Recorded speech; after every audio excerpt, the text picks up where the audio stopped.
It's June 18th, 2025. I am at Joel Pearl, thejoelpearl.com on Blue Sky, and it's time to get in the weeds. A wonderful Wednesday as everything around me is just... Sorry for the late start, folks. My computer decided to absolutely go through it, and I'm even trying to send Jeremy a DM, and it's telling me Twitter's over capacity, so that's the fun times of my life. Can you text it to me? Like what? I can send it to you in the private chat, and you should be able to take the link. There it is. All right. Oh, man. Good morning, everybody. I hope everyone's doing all right.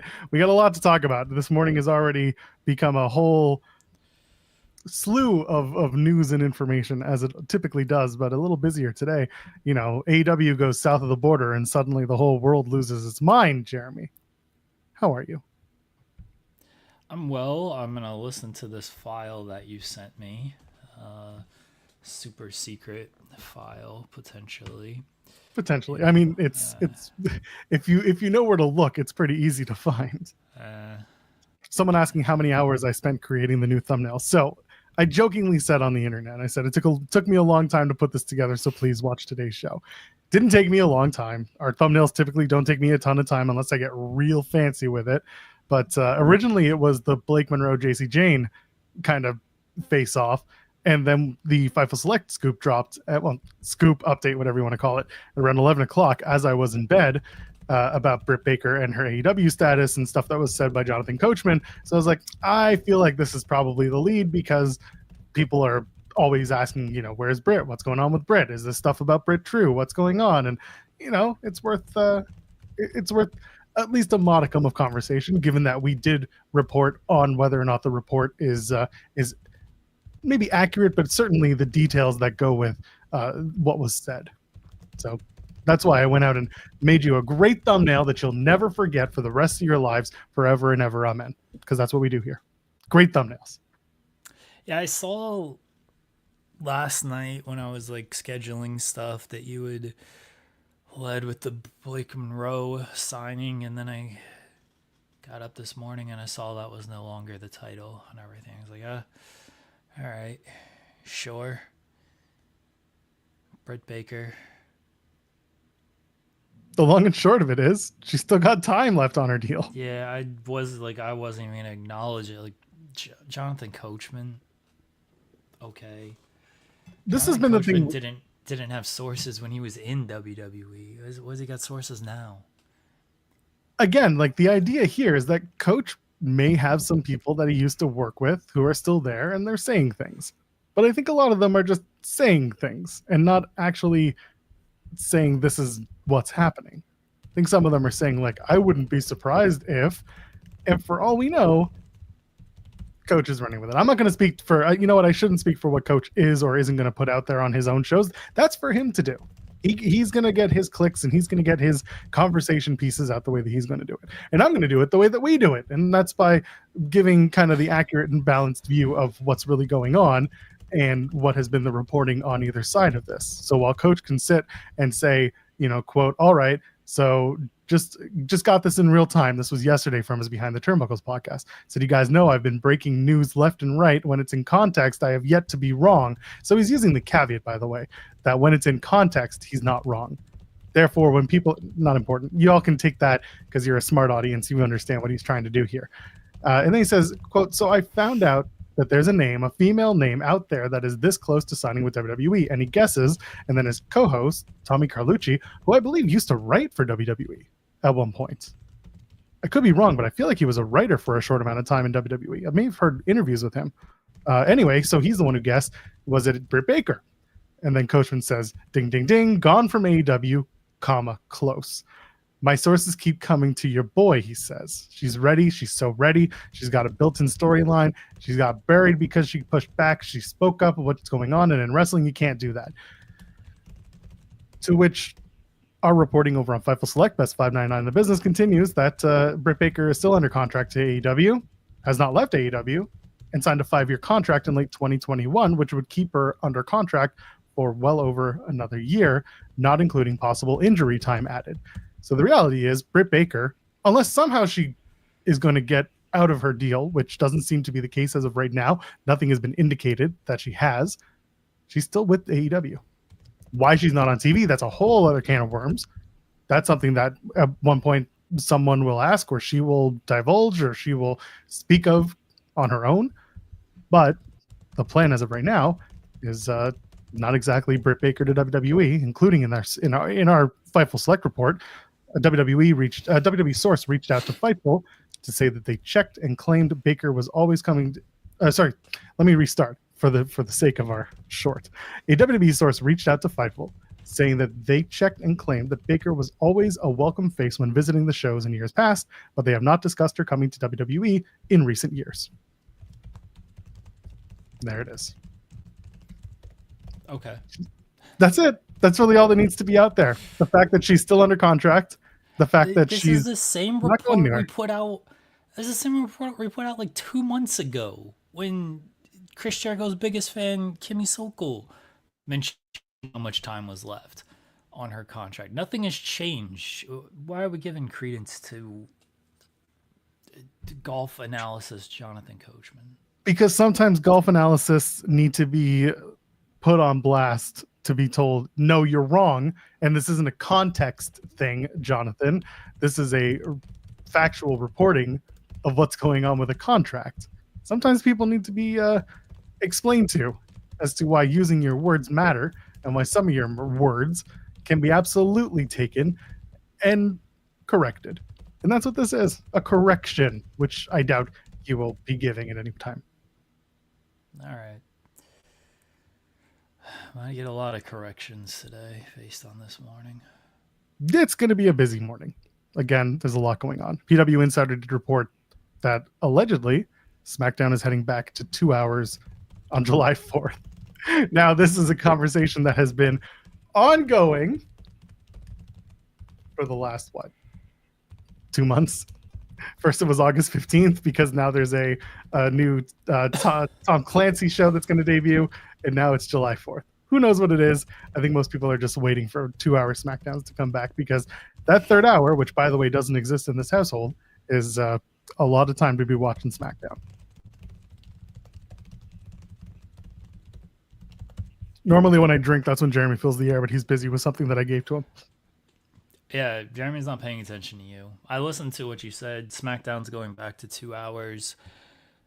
Yeah, they premiered that new show, The Rainmaker, which has nothing to do with Okada. That's in August, but apparently SmackDown's going back to 2 hours in July. So, all right, good. It needs to be back to 2 hours. Although I think the 3 hour shows have been better. They finally found a little bit of a rhythm there, but it's still too long.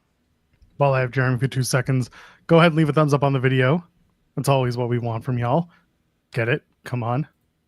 Are the fireworks back? They were late last week. No, they're never back. It's very upsetting. Well, either way, leave a thumbs up. There they are. Hurts. You got to use a little, you got to put stank on your face to get those fireworks. It's something else. Tired for a lot. I get it. You've been on your back a lot. You've been doing a lot of trying to get better.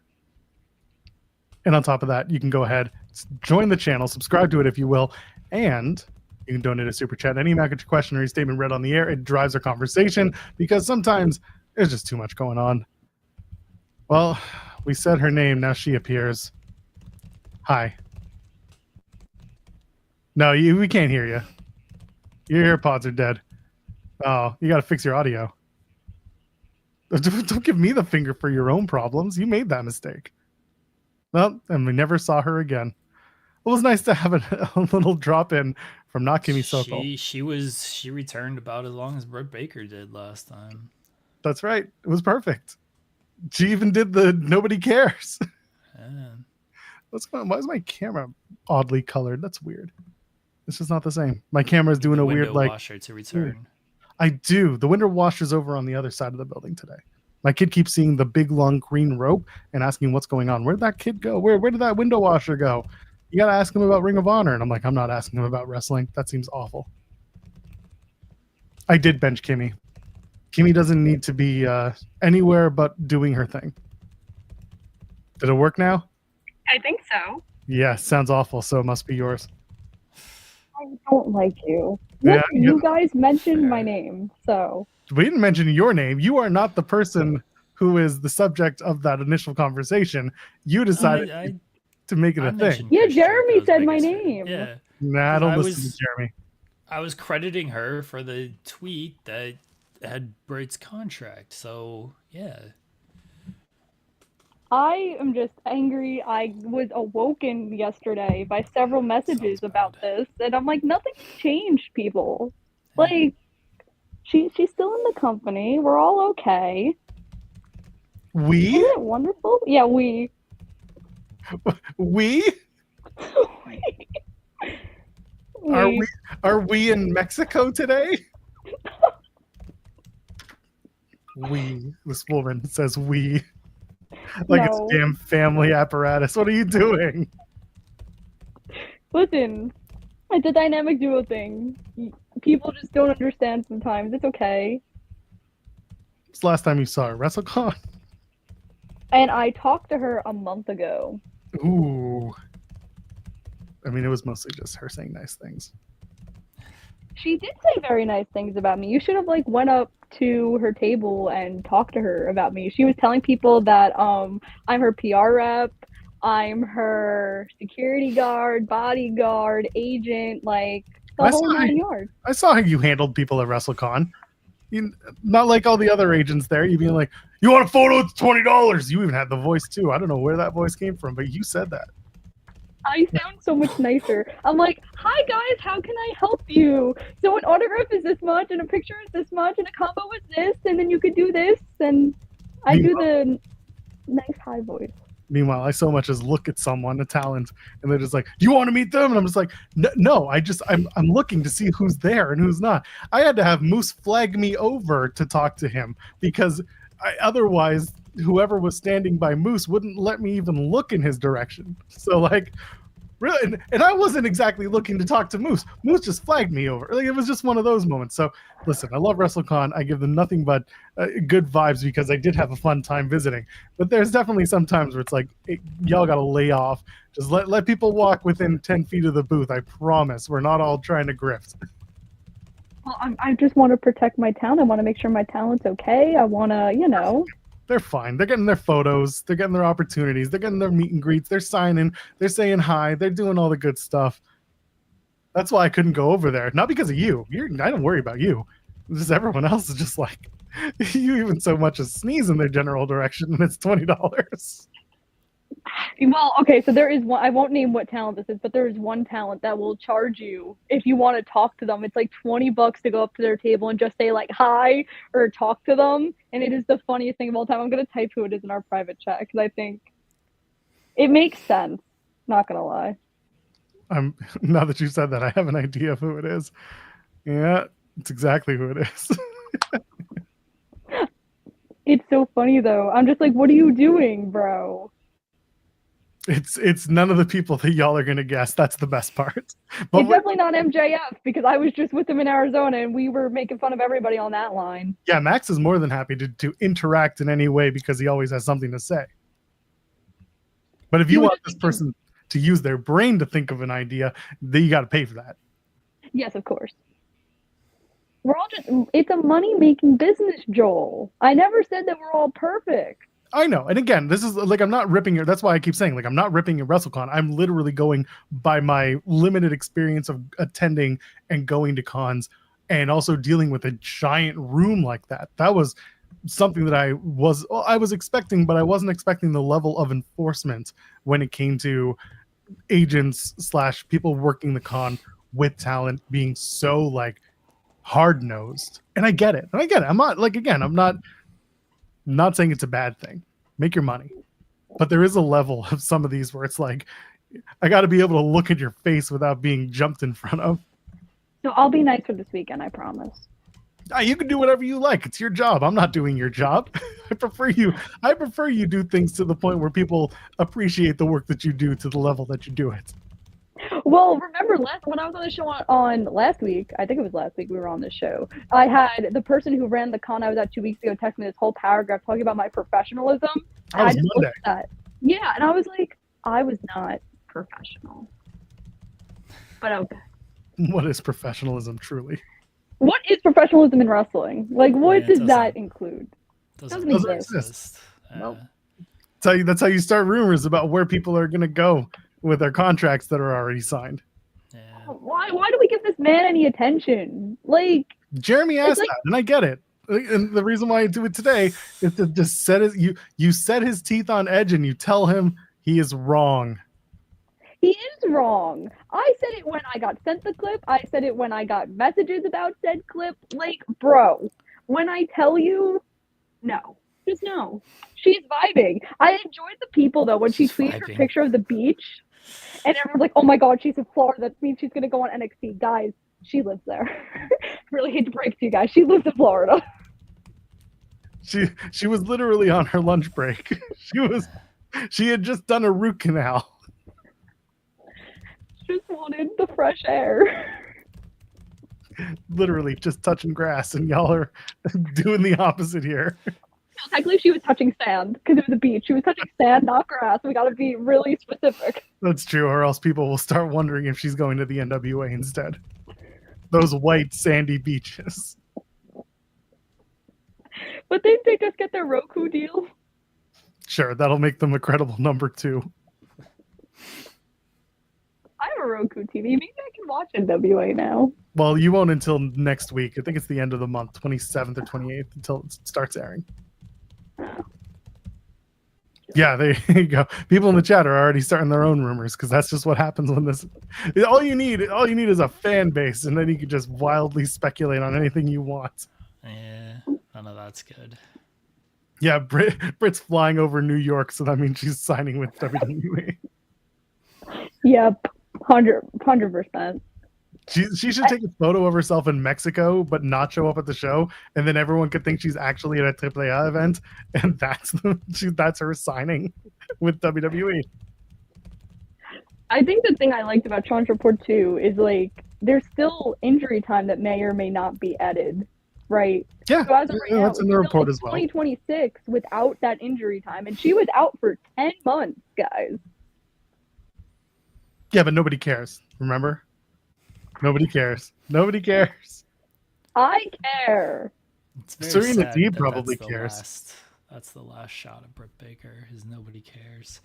What a way to go out. I mean, if that's the end of it, it's an amazing quote. That will be used if she never is again on top of AEW programming or just never shows up again.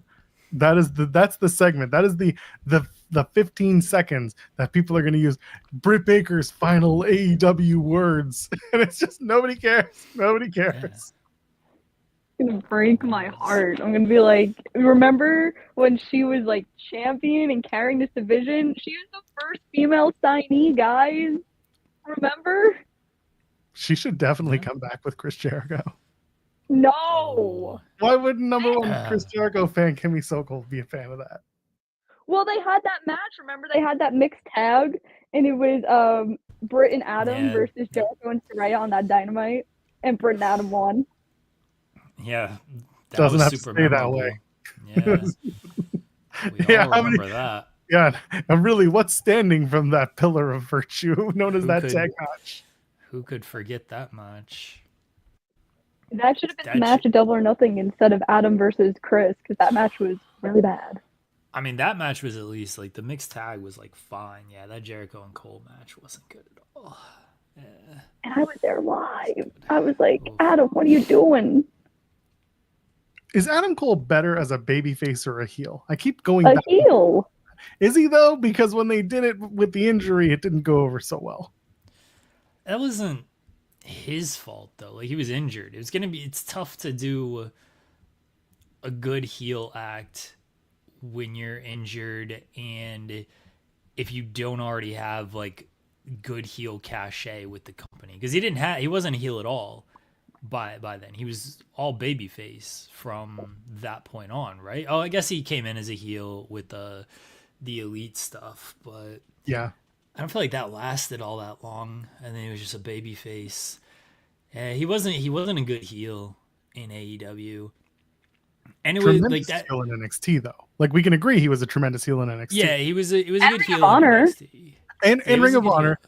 I think one thing that really kind of annoys me with what they're doing with Adam Cole and AEW is more every time he has to open his mouth, he's got to do story time, and that's a 2017 trope. Like we're going on 8-9 years of him doing Who's Ready for Story Time, and that was like a Final Battle promo where he literally opens up a book and says it's story time with Adam Cole, and everyone praised it, rightfully so. But after that, it was like we just keep doing this. We can move on. I think it works. But the problem with him as the heel in AEW after the Devil stuff is he was hurt, and the Devil stuff had the purpose of MJF, and then MJF was just off television after that whole thing. So you not only had Cole hurt, but MJF was gone. They didn't really have a direction after that. They tried with like, Wardlow's wants the title, but then Wardlow was off like 2 months later after the whole thing, and then it was just Undisputed Era. No offense to the Kingdom, but no one was like buying them as anything. And Kyle O'Reilly and Roderick Strong were good heaters for him, but they hadn't been built up to be anything in AEW at that point either. Like, it was just the injury killed a lot of stuff. He was going to be the world champion. I think everyone knows he was going to be the world champion, and he got injured. And instead of a heel with heaters in O'Reilly, Strong, and Wardlow protecting him, which could have worked, he was in a wheelchair, and then he was off television for the longest time. Like, it was doomed from the start with that injury, honestly. Like, they couldn't pivot out of it at that point because they'd kind of gotten themselves too deep into things. But once he got injured, they should have found a pivot to something else. And I don't know what that would have been, like, what's revisionist history at this point. But they should have found the pivot to something else once he got injured, because it was never going to work with him injured. This is your lesson, guys. Don't jump off stairs. Don't do it. Just don't leave the house, just stay in bed all day. I feel like that's the best course of action. Yeah, don't How work are you out. feeling, buddy, by the way? Better. I wasn't good on Monday. Monday I was rough. This weekend was very rough.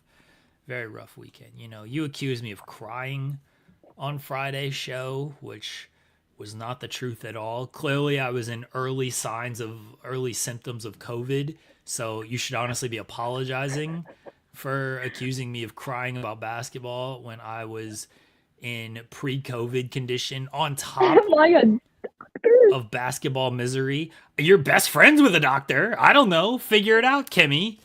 She's not a doctor for that. She's a dentist. 2 different doctors. My teeth were hurting on Saturday night. Like, that's how bad like my COVID aches were. My teeth were hurting. Like, my whole body was hurting. It was very bad. I was in very rough condition on Sunday morning / Saturday night. It wasn't good. But I feel a little bit better now. Ask me tomorrow when the Oklahoma City Thunder play basketball, and I'll be miserable. So I just won't ask you tomorrow. Our pal Ken Bruno sent us an updated thumbnail for today's show. Oh no! There we go. Look at this thing. Breaking: Kimmy scoops coach. It's actually really good. Britt Baker's best friend confirms Fightful's injury time reports. That's good. It's very well done. He took a page out of my book. I appreciate that. Thank you, Ken. That's amazing. Oh my god! Can someone send that to me? Great. Oh yeah. If Ken doesn't, then I will. I should send that to her and be like, look what you're making me do, girl. Yeah, then maybe tell her that she can come on our show and set the record straight.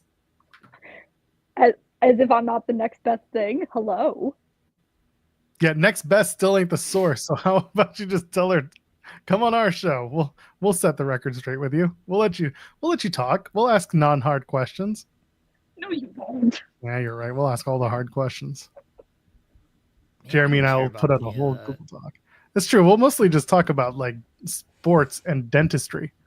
And she's a Steelers fan. Like, there ain't much going on great there. We can ask about Aaron Rodgers and her thoughts on taking a dark leave cave time like he does. You think she would try Dark Leave Cave? No. Well, I mean, one would think that she might be in one now, but we wouldn't know for sure.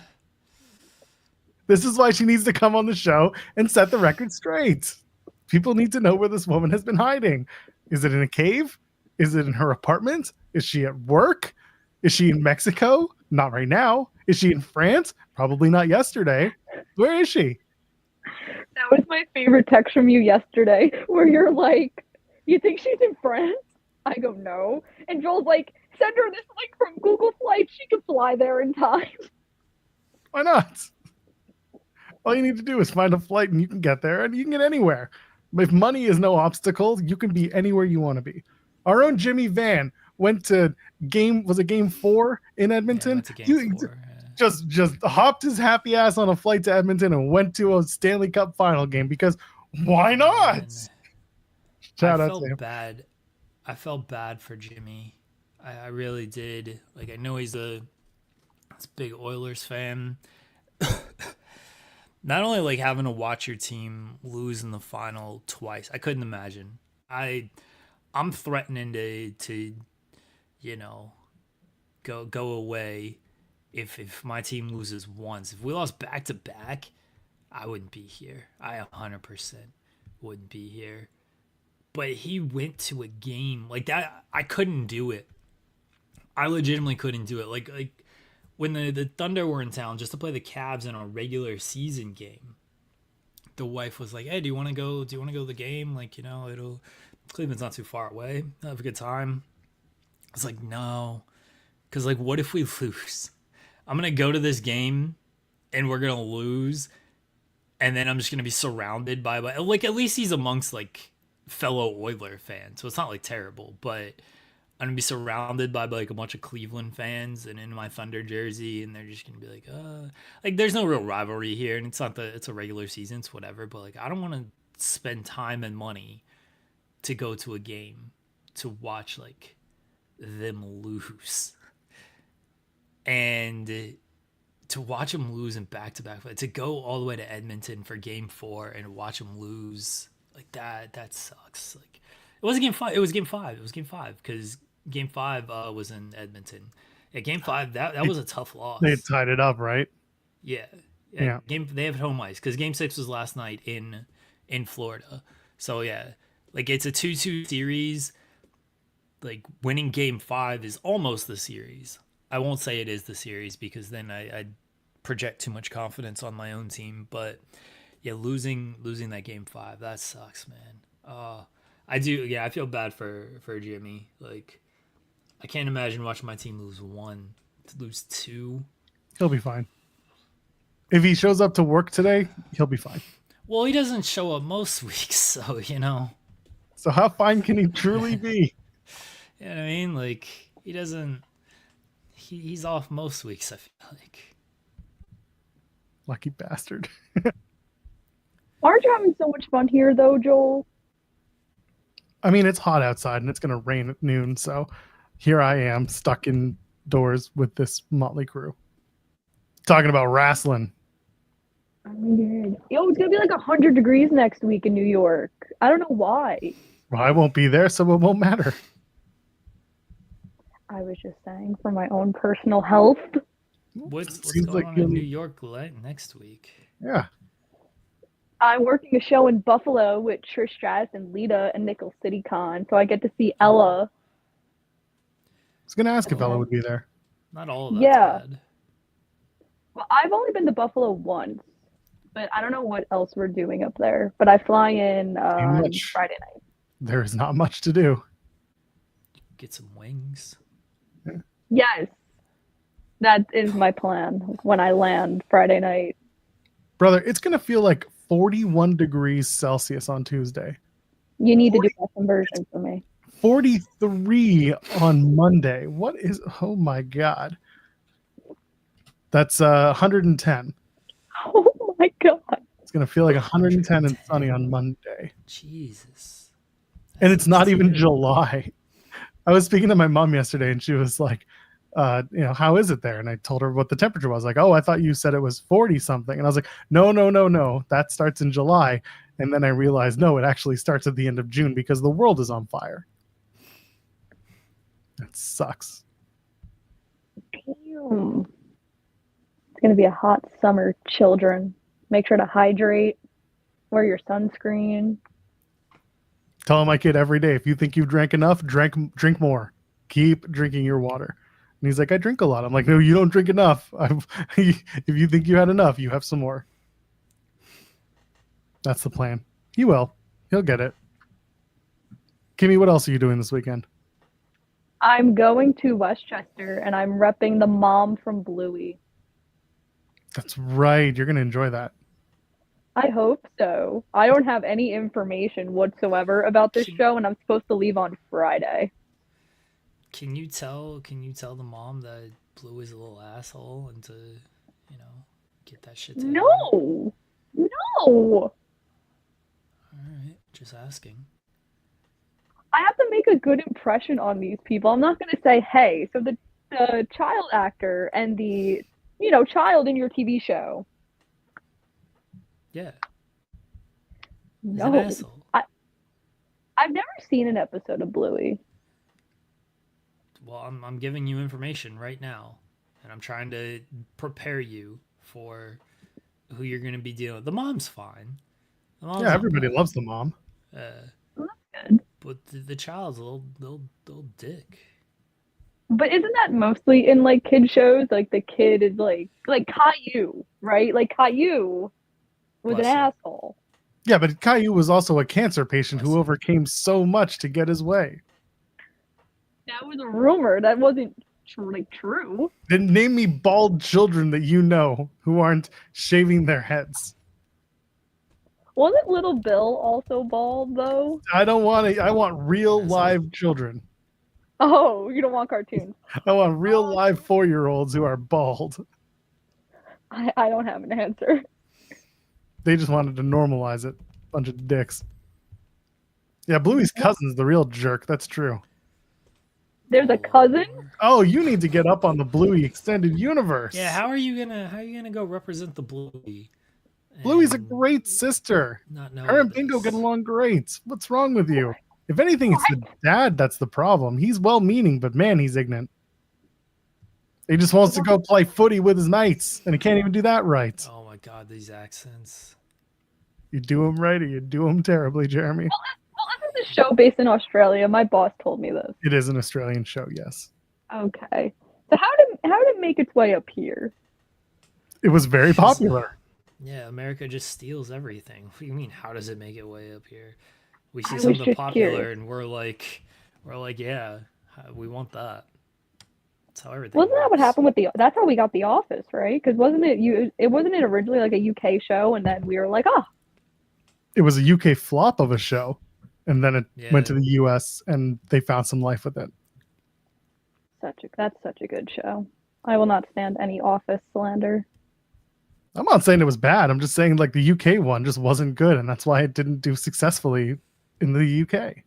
And then they made that. Aren't they making a new one or something like that? Like, Because no one is allowed to have an original series that can be successful anymore. listen, we're up to like Toy Story 5 now. Did you see that the villain's going to be a tablet in the new Toy Story? Good. It should be a reflection of society. Stop using your kids to stop using tablets as your kid's teacher. Awful. Went to the mall yesterday. Not yesterday. It was on Sunday with my wife and my kid, and there was someone who had 3 kids with them, and one was a baby sleeping in the stroller. The other 2 were like probably, I don't know, it's like 6 and then 3, close to my kids' age. They've got phones in their hands and they're watching YouTube, and they're just like going through shorts with like AI gobbledygook and dance music, trying to show my kid, and I'm like, get that shit away from him. Like, no. Also, why isn't your parent using YouTube Kids where like you can use proper content for your age? Like, why is he? I don't know. I was very upset about it, very annoyed about it. Because these people don't care anymore. And I understand that like it's tough to be a parent today, especially when like people are just trying to survive, working multiple jobs and stuff. That people are underpaid. I get it. And I'm never going to be like, don't have kids if you can't afford it. Cause like my partner and I talk about this too, because we would like to, but we also want to be responsible with what we have and live within our means. However, like the whole using your kid as using tablets as a babysitter, it's not good. And it's been said so often that like, it's not good for the development of the child. It's whatever. I'll get off my parenting soapbox. I'm not perfect. Joel tries really hard. That's all that matters. And so is Jeremy with his 15 million hundred kids, as I was hearing on Monday that your child count was increasing as the episode was going on. Because I was watching because Ella was on. Uh-huh. Listen, I am a good parent. I will not take that away from myself. I will go on old man rants. I will gong on an old man rant all the days. Cyclops, I will. So are you like get off my lawn, like that whole... I need a lawn to get off of in order for us to get there. Live in a condo, for Christ's sake. But like, I don't think I am. I care about my kid's development and I care about how he's doing. I'm not going to tell another kid or another parent how to raise their child. Never. But I will absolutely like distance from certain behaviors or certain people acting a certain way. That's just the way that I choose to be. As you should. Oh, look, there's the thumbnail. I got the Twitter notification. This is actually freaking hilarious. That was so condescending. Me? Yeah. Because I was I get easily distracted. I'm well aware. Everyone in this space seems to have ADHD. And I'm proud. That's right. The anonymous ITW general manager is defending Bluey against Jeremy. Perfect. As she should. What does she know? Plenty. Kevin Owens was around last night for the hockey game. Oh, I saw that. Yeah, Daddy he went. Magic too. Daddy Magic. Yep. Oh yeah, it's funny because they're just split like the one man here, and then there are two people like in front of them, and then Daddy Magic's there because you can't show them side by side. That would be too tribalistic. They can't be friends. People get very angry. No. You get angry. They can't be friends. No one can be friends in wrestling anymore. Awful. Fair, honestly. Kimmy, people are asking your thoughts on Mercedes Moné dating an actual Minotaur. I was so intrigued when I saw this yesterday. I was like, oh my god, good for her. You know? Let her do her. I know a lot of people were joking on Twitter that she was going to use her power to make the Beast Mortos like the AEW World Heavyweight Champion and like get him a physical, actual big push. But good for her. Let her do her. She's gonna win another belt because that's all that woman needs is more titles. I'm sure it's a matter of time before she takes Athena's title. So, hey man, be happy and enjoy your life. That's all. Good for her. I hope they're happy. I liked the thumbnail from TMZ. I thought that was funny. I didn't see it. I don't really. Is it her and then the beast behind her? No, it was her, and it's like a red carpet picture of her, and then just like the Beast Mortos with the mask on, just like grrr. Ridiculous. He's a lawyer. I get it.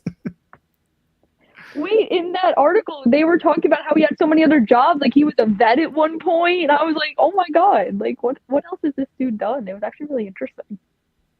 He's a handsome man. I'll tell you that much. I haven't seen him without the mask on. Your boy has. He's doing just fine. In that department, I'm sure that they're happy, and that's all that matters. Yeah, people are praising the TMZ picture. Good for them. I saw the Mercedes Hive was like on this like at 9 a.m. yesterday. They're just like, oh, is it? Could it be? I knew it. And there was just post after post of why they were right. It was fantastic.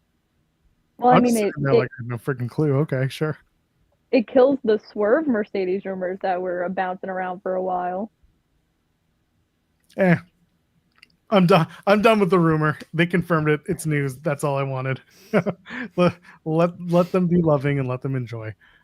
Where else are we? Should we talk about last night's NXT a little bit? Can we talk about Blake Monroe? Sure. She had her first in ring signing of her contract. She gets confronted by Jacy, Jayne, and Fatal Attraction. They seem to be targeting her more than she's targeting them. And then Jacy and Co. put Blake through a table. It was fine. I don't think it was Blake Monroe's strongest promo. I mean, I thought it was Blake Monroe's strongest promo, but I don't have much to go on. In terms of Mariah May, I mean, I've seen Mariah May cut better promos. She's starting a new character. I'm gonna give this a little bit more time to figure itself out. But for a first run, it was what it was. What do you think, Kimmy? I like that they made it a big deal where like they showed the vignettes throughout the night, the red carpet. I thought that was really cool to really establish her being a big star. And I just have a feeling that walking into Evolution, she's going to be that NXT Women's Champion. I really think that Jacy's going to lose the title before Evolution. It's going to be Blake versus whoever wins that 4-way next week at Evolution instead. So where do they do a title change like that? Great American Bash. Great American Great Bash. American Bash is the night before Evolution. We've Yes. seen weirder things in Why- wrestling. Why are y'all so against? I said this on whatever show I said this on, but like, y'all act like this title's not going to be defended on both of these shows. Like, I feel like it is. And No, I- it definitely is. It's Well, just not you, Kimmy. Joel and I think SP3 were both like, oh, I don't know if the title's going to be defended on. Like, why wouldn't it be defended on both of the shows? They've done this double duty thing plenty of times. It's 2 NXT shows, and I don't understand why you think it won't be defended on both shows. They have a lot of other titles that they can put on the line and leave the one title for Evolution, the main title for NXT's women's division. well, is the Okay. TNA, do we think the TNA title is going to be defended on Great American Bash? I don't think they give a shit. I got feelings about what they just did last night with the TNA title. Let's hold on. We're gonna get to there. Hold on. Ryan Adams saying hashtag justice for Thea Hale. Yes, Thea Hale had tapped out Jada Parker. Jada Parker was tapping out. The referee couldn't see it because he was standing to the other side. God forbid we get a replay camera in professional wrestling to show all the times the referees get it wrong. This was one time that was egregious. And then all of a sudden, Thea's celebrating, rookie mistake. She gets hit in the ass, hit with an ass. What is this? What are we doing here? Thea Hale screw job is what we're talking about. Wait, I sent Sean the thumbnail, and I was like, yeah, I'm on In the Weeds right now. And he was like, oh, God. What is wrong with you? Narking out to our boss. What is going on here? Oh, Hi. sure. Hi, Jeremy. How are you doing? You know, I'm okay. Thank you for giving magical powers to Case and Wallace and letting him welcome. hit 3 threes. We need more of that on Thursday. I'll be fully cured on Thursday if that happens again. I mean, listen, Jimmy's going to be depressed today because of the Yeah, Oilers. we talked about. Yeah, is he talked coming? about that. Allegedly. I mean, listen, probably not after last night in many ways, but hey, I wouldn't blame him. uh, I wouldn't blame him. yeah, it's that'll be interesting. But I'll tell you what's not interesting. Why is Kimmy on the show right now? Retired Kimmy, I'm told. She She shows see up what it more than says? Joel does at this point. well, hold on now.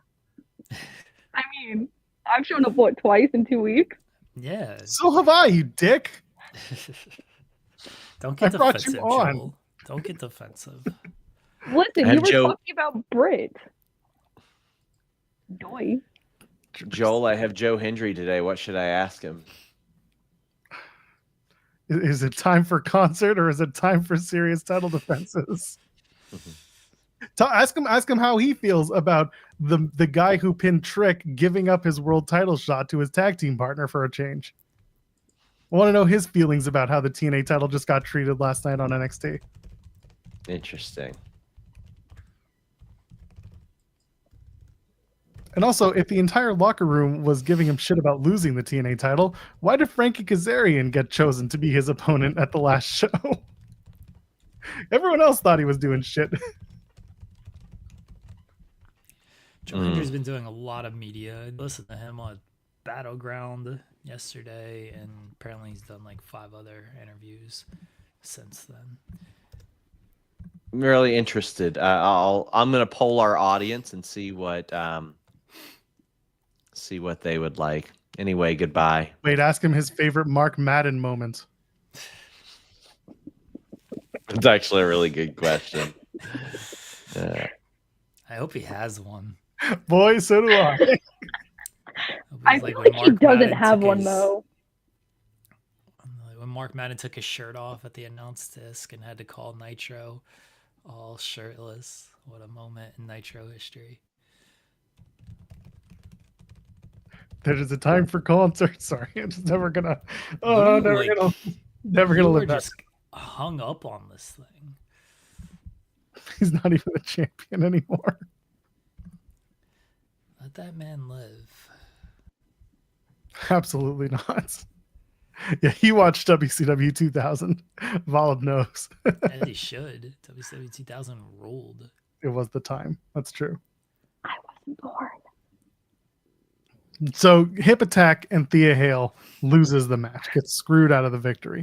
The biggest screw job in NXT history, easily, no questions asked.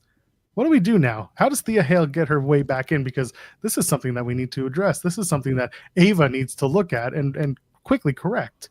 She should be on her way to Evolution, not dealing with this bullshit. Maybe they make it a 5-way next week instead of a 4-way. There's one thing I love. It's multi-person matches for the sake of multi-person matches.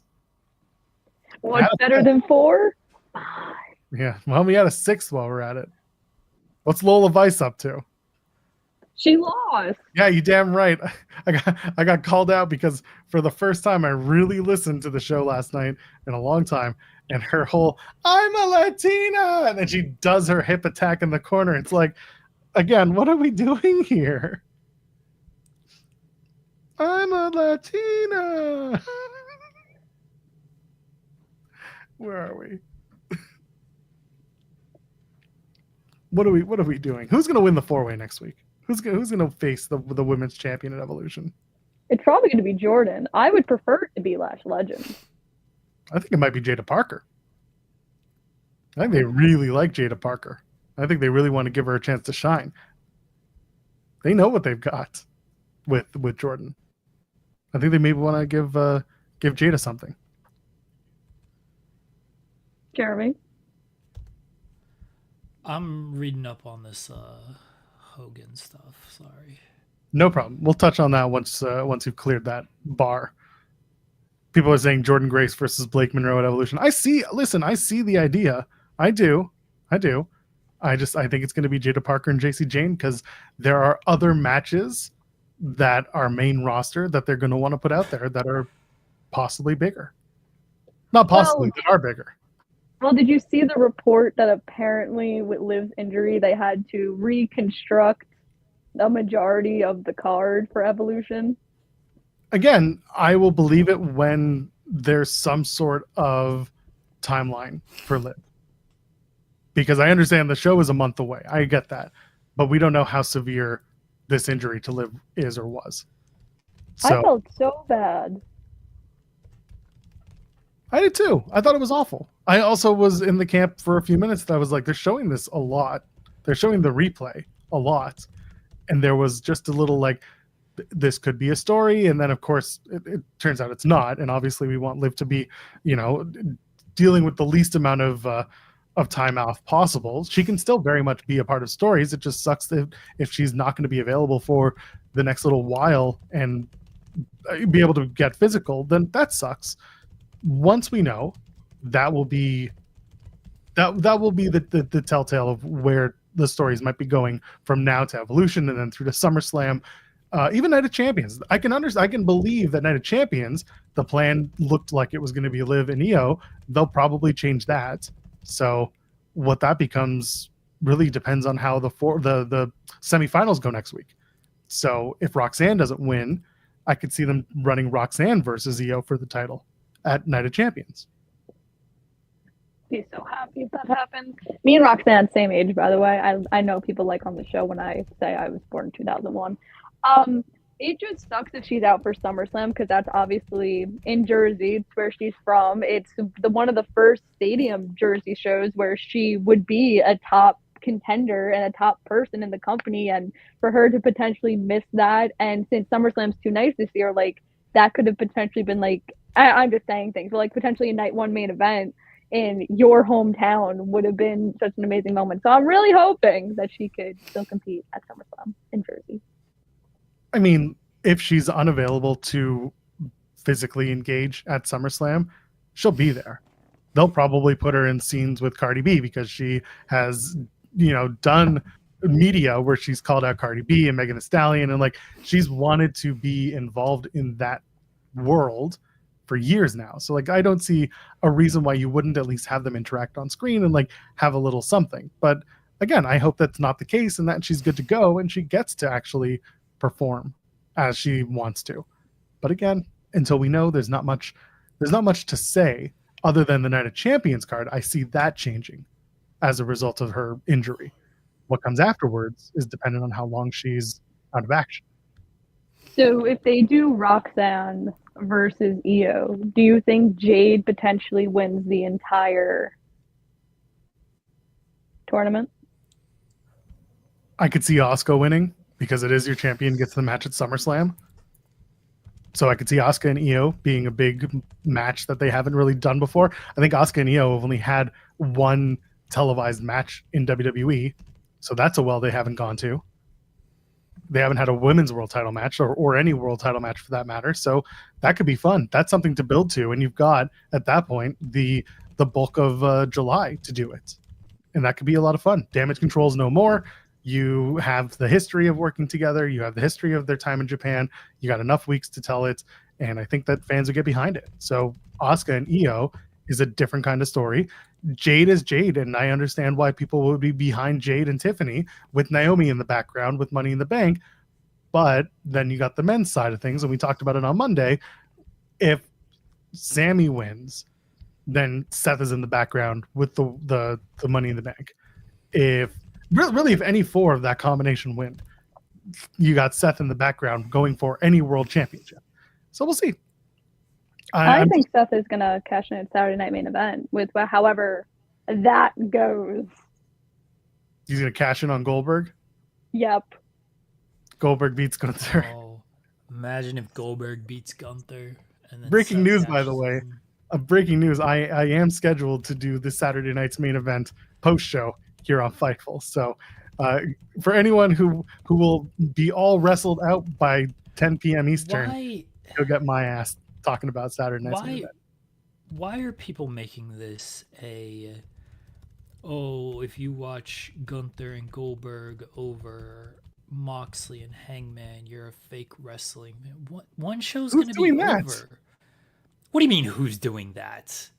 Have you seen Twitter? I have not. No, I'll be honest. I haven't seen that discussion. I see a lot of BS discussion all day. Okay. That's one I haven't seen yet. That's one, and I'm not saying it doesn't exist. I believe it does, but obnoxious.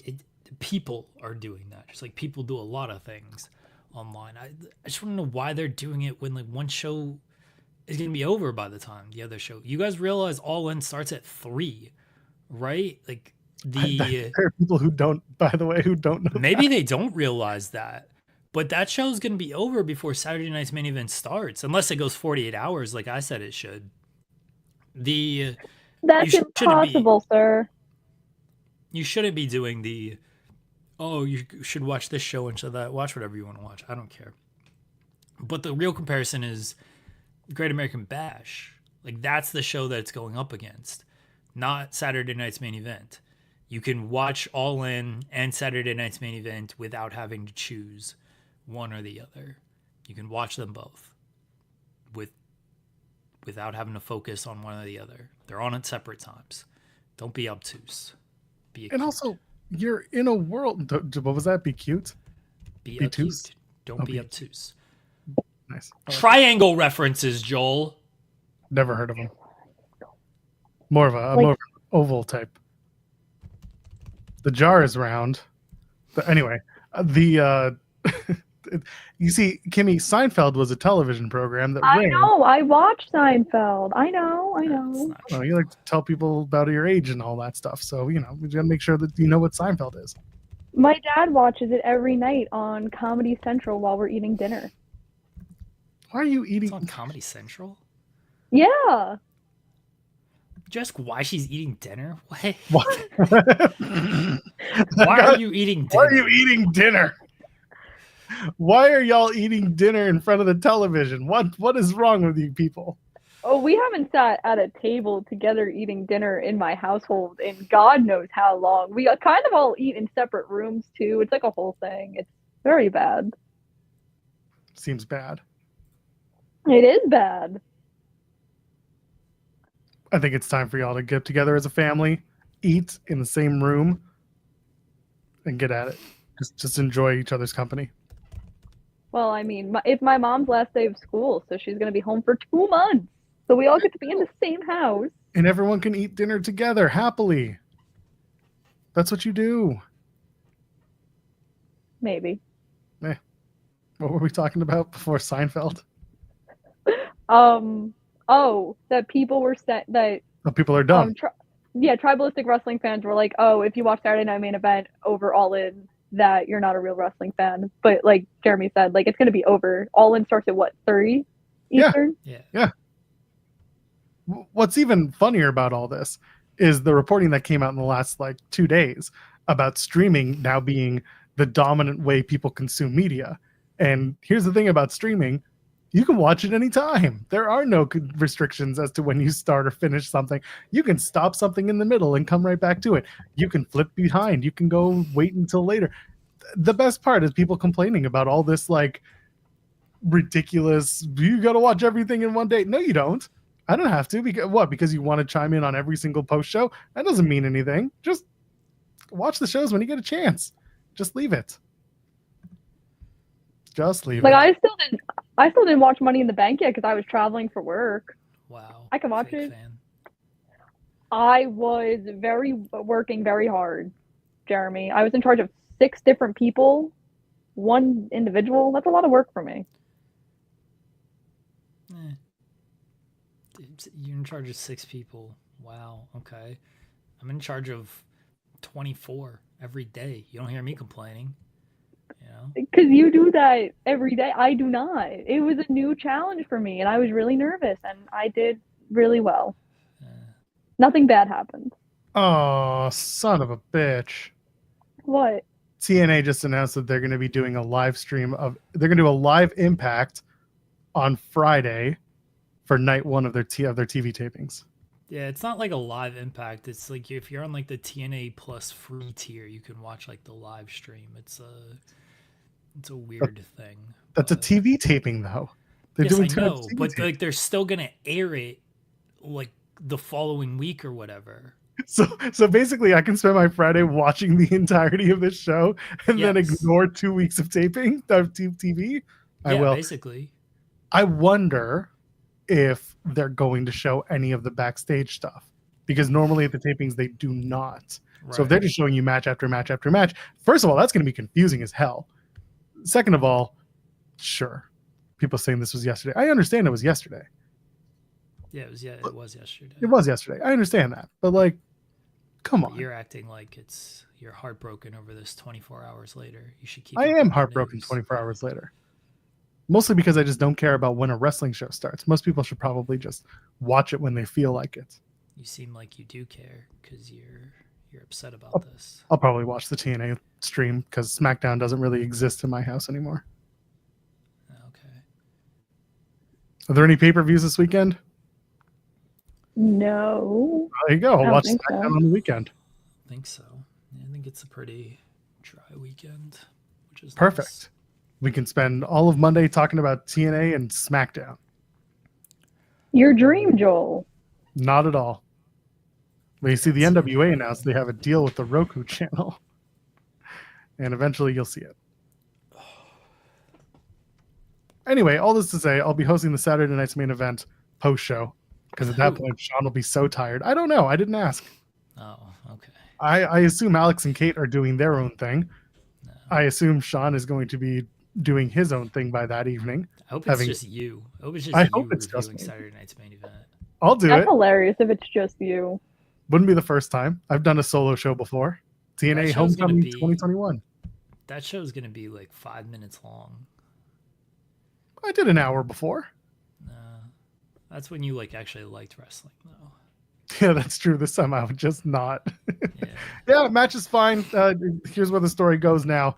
And this was cool. Next. Oh, we got a super chat. There you go. And then I move on to the next thing. I just don't pay attention to it. We did get super chats, though. Rick Slover says, can we start a GoFundMe to get Kimmy a microphone? I'm technically not supposed to be here. Get a microphone, and then you won't be here even more. Trust me, you get a Has microphone. I have one. Go ahead. No, I said I have one that's I'm staring at one that I never hooked up. But yes, I'm listening. Has anyone yelled at me for this? Yes. No, Kimmy. This is not about you. Okay? Not everything is about you.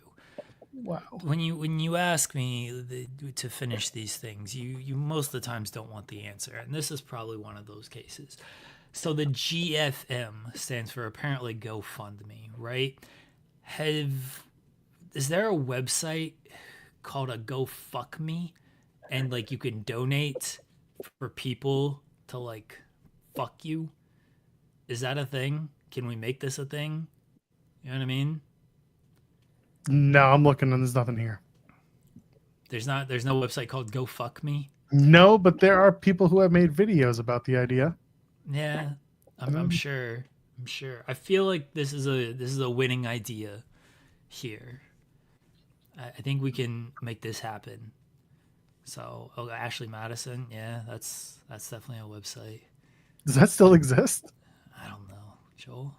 I don't know. Most of these places got shut down. It's just prostitution. I mean, it is. This is an idea I'm bringing to Ring of Hallucinations. Nah, that'll get you thrown off Twitch. We're not on Twitch. We're on Honor Club. We you're make right. our Go own ahead. rules. Isn't that called DoorDash? We're on Hallucination Club. We make our own rules there. They're filming a show tonight, sir. Allegedly. There's 2 matches announced. 2 matches. Oh boy. It's a women's tag and Lee Moriarty and Blue Panther. All right. Anyway, back to my great ideas and not these alleged wrestling matches that are taking places. So this person is in trouble. You know, these wrestlers always set up like their GoFundMe because like they're having health issues or visa issues and things like that. That's what this person can't get booked. So to get them booked, they start up a GoFuckMe, and people donate to fuck them. I didn't realize I had to lay it out there for everybody. Yeah, you really did, didn't you?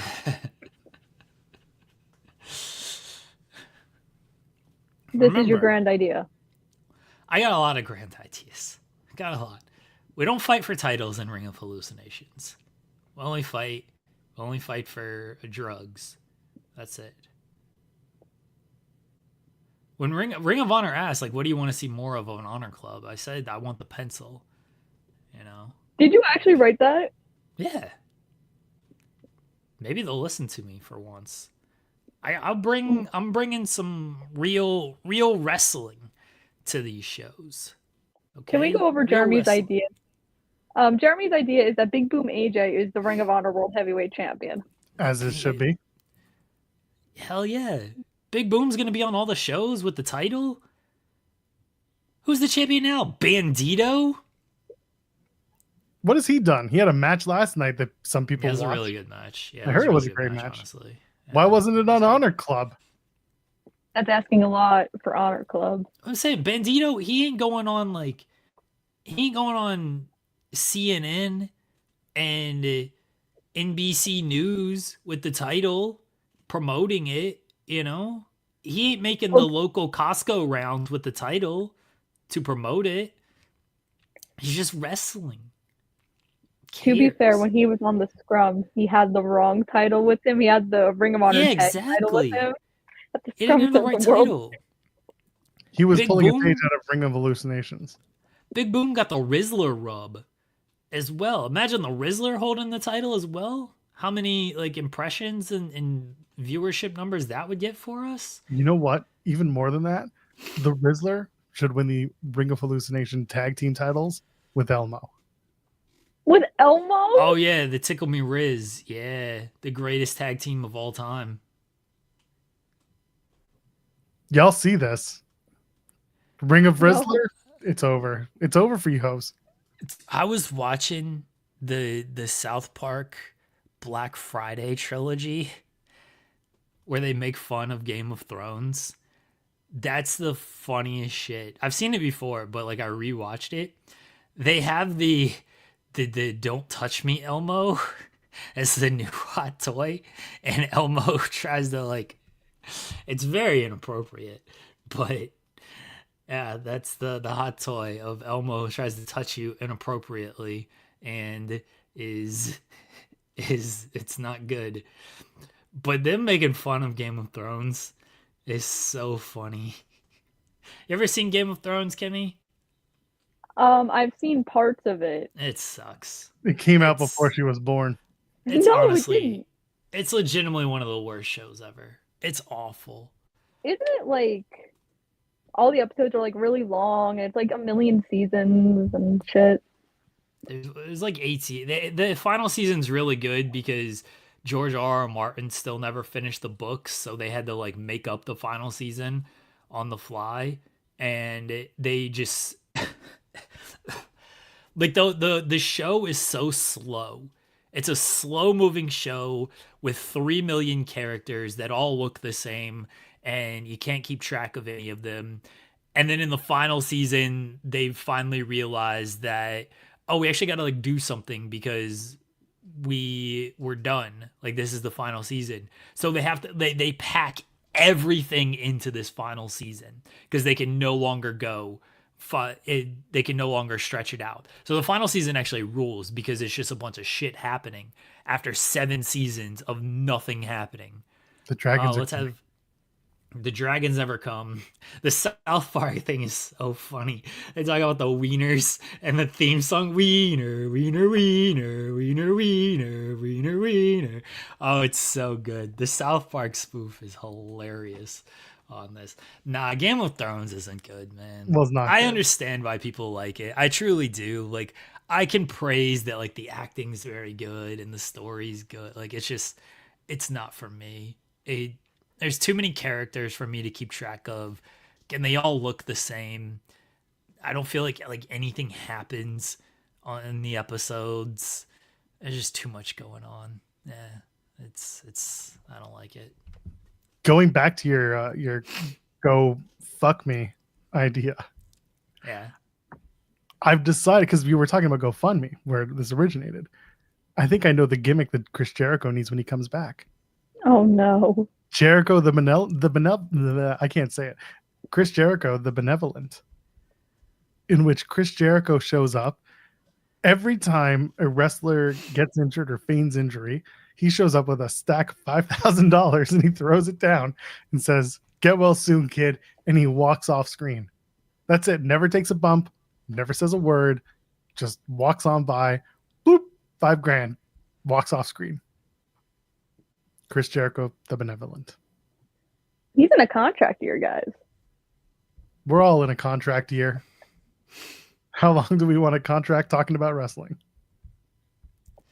I don't know, Joel. Will saying don't try House of Dragons if you think all that. I was never going to try House of the Dragon. Like never. I don't care what AEW tried to do with Daniel Garcia and Bryan Danielson and Ricky Steamboat. I was never gonna watch that show. Neither was I. I got through a season, and that was it. Of House of Dragon, you watched that? No, show? no. Oh, Game of Thrones. House of Torture. Game of Torture. Anyway, I did not. Yeah, I remember when Chris Jericho was a wizard and he threw fireball at people. That ruled. That's right. What a great gimmick that was. That was so random. Do you think Jericho comes back tonight for CMLL because he wants to be El Corazon de Leon? I hope so. We can only No. hope that we get Chris No. Jericho back. Where is Chris? Where in the world is Christopher Jericho? He's going to a wrestling convention this weekend in chilling. Washington. He's chilling, man. He's chilling. In the studio with Fozzy, interviewing all these people about non-wrestling. That's how you know Jericho's not doing any wrestling stuff. When his content is just conspiracy theories, musicians, and like horror stories. When he's gotten to that point with his podcast, that's when you know he's just completely away from the wrestling scene, and you love to see it. He'll be back. Not only will he be back, he's going to beat Jericho the Benevolent. No. Oh, Commander, I heard you were injured. $5,000. Poor Commander. It's like Krusty getting sued and having no money. Give him 10 grand. Steve Allen's on the phone. 10 grand. It's basically the same thing. Will Kimmy get a massive Fozzy tattoo? That's a good I'm question. not allowed to get a tattoo. Can't be buried in a Not Jewish allowed. cemetery. You can. There are plenty of Jewish cemeteries that will allow it now. Those days are Really? over. Yeah, that's kind of a thing. The Orthodox won't, but chances are you're not getting buried in an Orthodox synagogue. No, or no, no, no. cemetery. Can we? What if we do like a fake one? A fake tattoo, like a press-on? Yeah, I mean, you can find one. I don't know if there are any Fozzy. Yeah, if you could find one. yeah, but you can do like a fake. You Fozzy. can create like a custom fake tattoo, right? Can you? People do I've this all never the seen time. one. Yeah, I feel like you could do it on Amazon. Because you could do anything on Amazon. yeah, you can. Yeah, but I mean, it definitely needs to create have been a- made in order for you to a be able to get it. fake. Yeah, but you just like send the logo in or whatever. You can do this. Let's see. Assets. Oh, Sticker You. Oh, okay. I know Sticker You. I've it's ordered plenty from sick. them. Don't worry, 2025. You can do a bunch of shit that shouldn't be possible. It's not about that. Can't get the other GFM or GoFundMe. Can't get the other side of it. All right, so we're gonna get Kimmy a fake Fozzy tattoo. Okay. Why? Why not? What are you talking about? Why? Do I have to wear it to StarCast? You have to Ooh. wear it every time you see Christopher Jericho. I don't know when I'm seeing him. You're gonna fly to Assume Washington. Starcast. He'll be at Starcast. He'll be at that show. I Are don't- you kidding? I don't know about that. I don't know. Jericho's not missing All In. What is he Could. gonna do there? Probably win the ROH title. Oh my god. I don't think. Wait, Jericho's what missing about- All What about Super Card of Honor? Like the day before? In. What about it? Yeah. How many matches have been announced for that show, Kimmy? That's wrong. Allegedly won the finals of the women's pure title tournament that apparently still exists. Yeah, that. thing's not We haven't had a actually match for that tournament in like weeks, so let's Oh, yeah. continue the big number.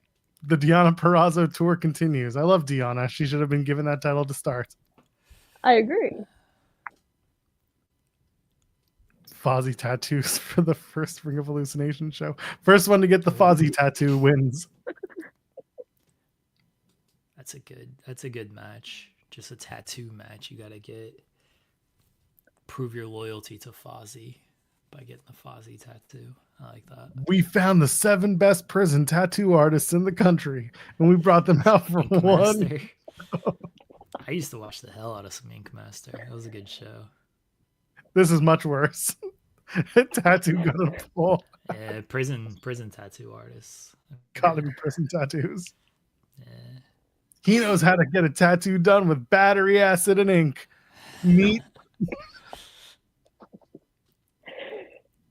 Meat stitches. Anyway, you got your finger on the button, Jeremy. It's time for Volib Super Chat. Oh yeah, hold on. You ready? No. All right. Volib says Vanilla Fumble I'm vanilla, baby. is what we call Def Rebel. We are getting active fire Def Rebel now. That was really bad I- last night. Jordan Grace has a new theme song by You Def know Rebel. what's sad What's that?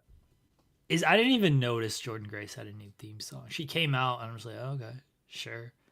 Like I can't tell any of these theme songs apart. They're That all is the same to problem. me. That is the problem. Yeah. So yeah, I knew. sure. I knew from having covered her through TNA and everything, and I know the music. But yeah, I didn't hate it. I didn't think it was the best thing ever, but it certainly exists. I don't know. And like they chanted "Fire Death Rebel." If you, it's like 2 people chanting it. It's just the crowd is so silent that it's just yeah. Kimmy, what did you think of Jordan Grace's new Fire theme song. So I didn't listen to it because I didn't watch the entire NXT episode. But Did you I see? mean, Did you see when Lola Vice went and yes, yelled, "I'm a Latina," and then ran her over in the middle of the ring or the set? Yeah. Okay. Yes, I did see that. But I think it was just a matter of time before she got a new theme. I didn't think they were going to keep her TNA theme forever. That's fair. I mean, she brought it over, and I think people were happy with it. But who knows? It changed up the presentation. That's fine. There was the hot take. I think it was Kazim who said CFOs gave Jim Johnson a run for its money, if we're being honest. And then someone immediately replied, that CFOs were known for like 40 seconds. Yeah, here you go. It was Soundwave. 40-second songs with one verse and one chorus. And it's accurate. And then people got on Soundwave's neck about it. But no, they were right. CFO was fine, but I don't think they're like this groundbreaking musicianship group ever. That Maria and Mike Kanellis theme that they whipped up, though, Sure. solid. That was good. Now go back and listen to it. How many verses and how many choruses? Isn't it just here's to the greatest love I've ever known, I'm burning up in your love, and it's just like that repeated? So one in a 40-second loop. It was fine. Again, people need to understand that, like, they weren't. Someone said like, "Oh, Aleister Black and AJ Styles," but like, Aleister Black was done by a band. Like Orange Theory did Aleister's theme, and yes, it was repetitive, but like, yeah, it had a verse and a chorus. It had a little bit of a bridge type of thing, and then AJ's was done by someone else too. I'm pretty sure AJ was. He had someone create his theme going into WWE in 2016. Yes, I think so. I'm not sure. He had someone, or he either that, or he had a theme that he had put together that was going to get used, and then it wasn't. Yeah, I'm not going to look it up because it's going to take way too long for me to figure out what the. Yeah, it was originally. Hold on, I got to do this. Oh, his theme was made for another person. Sure. It was made for James Storm. Who? Aleister Black? AJ said that. Oh, AJ. No. On Inside the Ropes, he said, quote, "It was made for James Storm." Then I kind of explained what I'd like to do and what that song represented. Okay. Well, anyway. Code Orange. Yeah. You were close. What did I say? Code Theory? I said Orange Theory. Yeah, you said Orange. Who's Orange Theory? The Orange Theory is the gym. Austin Theory's cousin. Orange Theory is their fitness club here in Canada. I don't know if they're in the States. I have one by my house. Okay, so I'm not crazy. Orange Theory is someone else. Anyway, yeah, Orange Theory is a fitness studio. Code Orange, Orange Theory, they're all the same, just like all these musicians trying to make music, stock music for wrestlers. Maurice had the best music ever. That's all that really matters. Go back and listen to Maurice's WWE theme, and that's it. That's all you need forever and ever. Billy Gunn, Ass Man. Bum, bum. I'm not singing it. We already did that. Oh, okay. But regardless, I don't think that's. I think that music matters. I think that more wrestlers should advocate for the themes they're given, or at least what they want, or else they'll be stuck with stuff that doesn't sound very good. Or maybe they are making the decision, and that's as good as it's going to get for them. Both can be true. Not every wrestler is a fan of the music they get. Not every wrestler gets a chance or a choice. Wasn't there a band making Rollins' new theme song? Wasn't that out there That somewhere? was the report, yeah. Yep. SP3 understands. So many asses, so little time. A little tight one could drop me on a dime. Come on, man. Those are lyrics. Those are great themes. It's a great Gangrel's theme. Gangrel's theme was fantastic. You know who made Gangrel's theme? That was a Jim Johnston. I'm not saying that the man didn't do good work. It's just that I don't think he's going to do it in 2025. Here's what I'm promising for Ring of Hallucinations to bring everybody in. Oh no. Clips are making all the theme songs. All right? Drug bars the entire time. Everybody's getting a drug bar theme. Yeah. It's going to cost us a lot of money. I don't care. We're going to make all that money back when everybody comes out to a Clips theme. Imagine people aren't going to watch this show. Kidding me? We got themes produced by Clips. Pharrell. Skateboard P out here. Everyone's watching this show.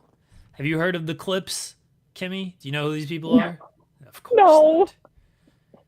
She wasn't born yet.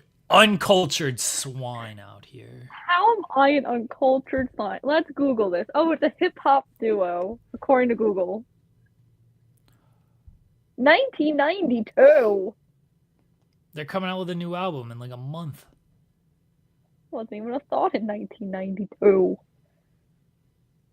Oh, they're from Virginia. Go listen to the new song. They're dissing Travis Scott. WWE superstar Travis Scott. Yeah, they definitely had words for him, and I saw some of the words that they used. Dude, Pusha T rules. He absolutely rules.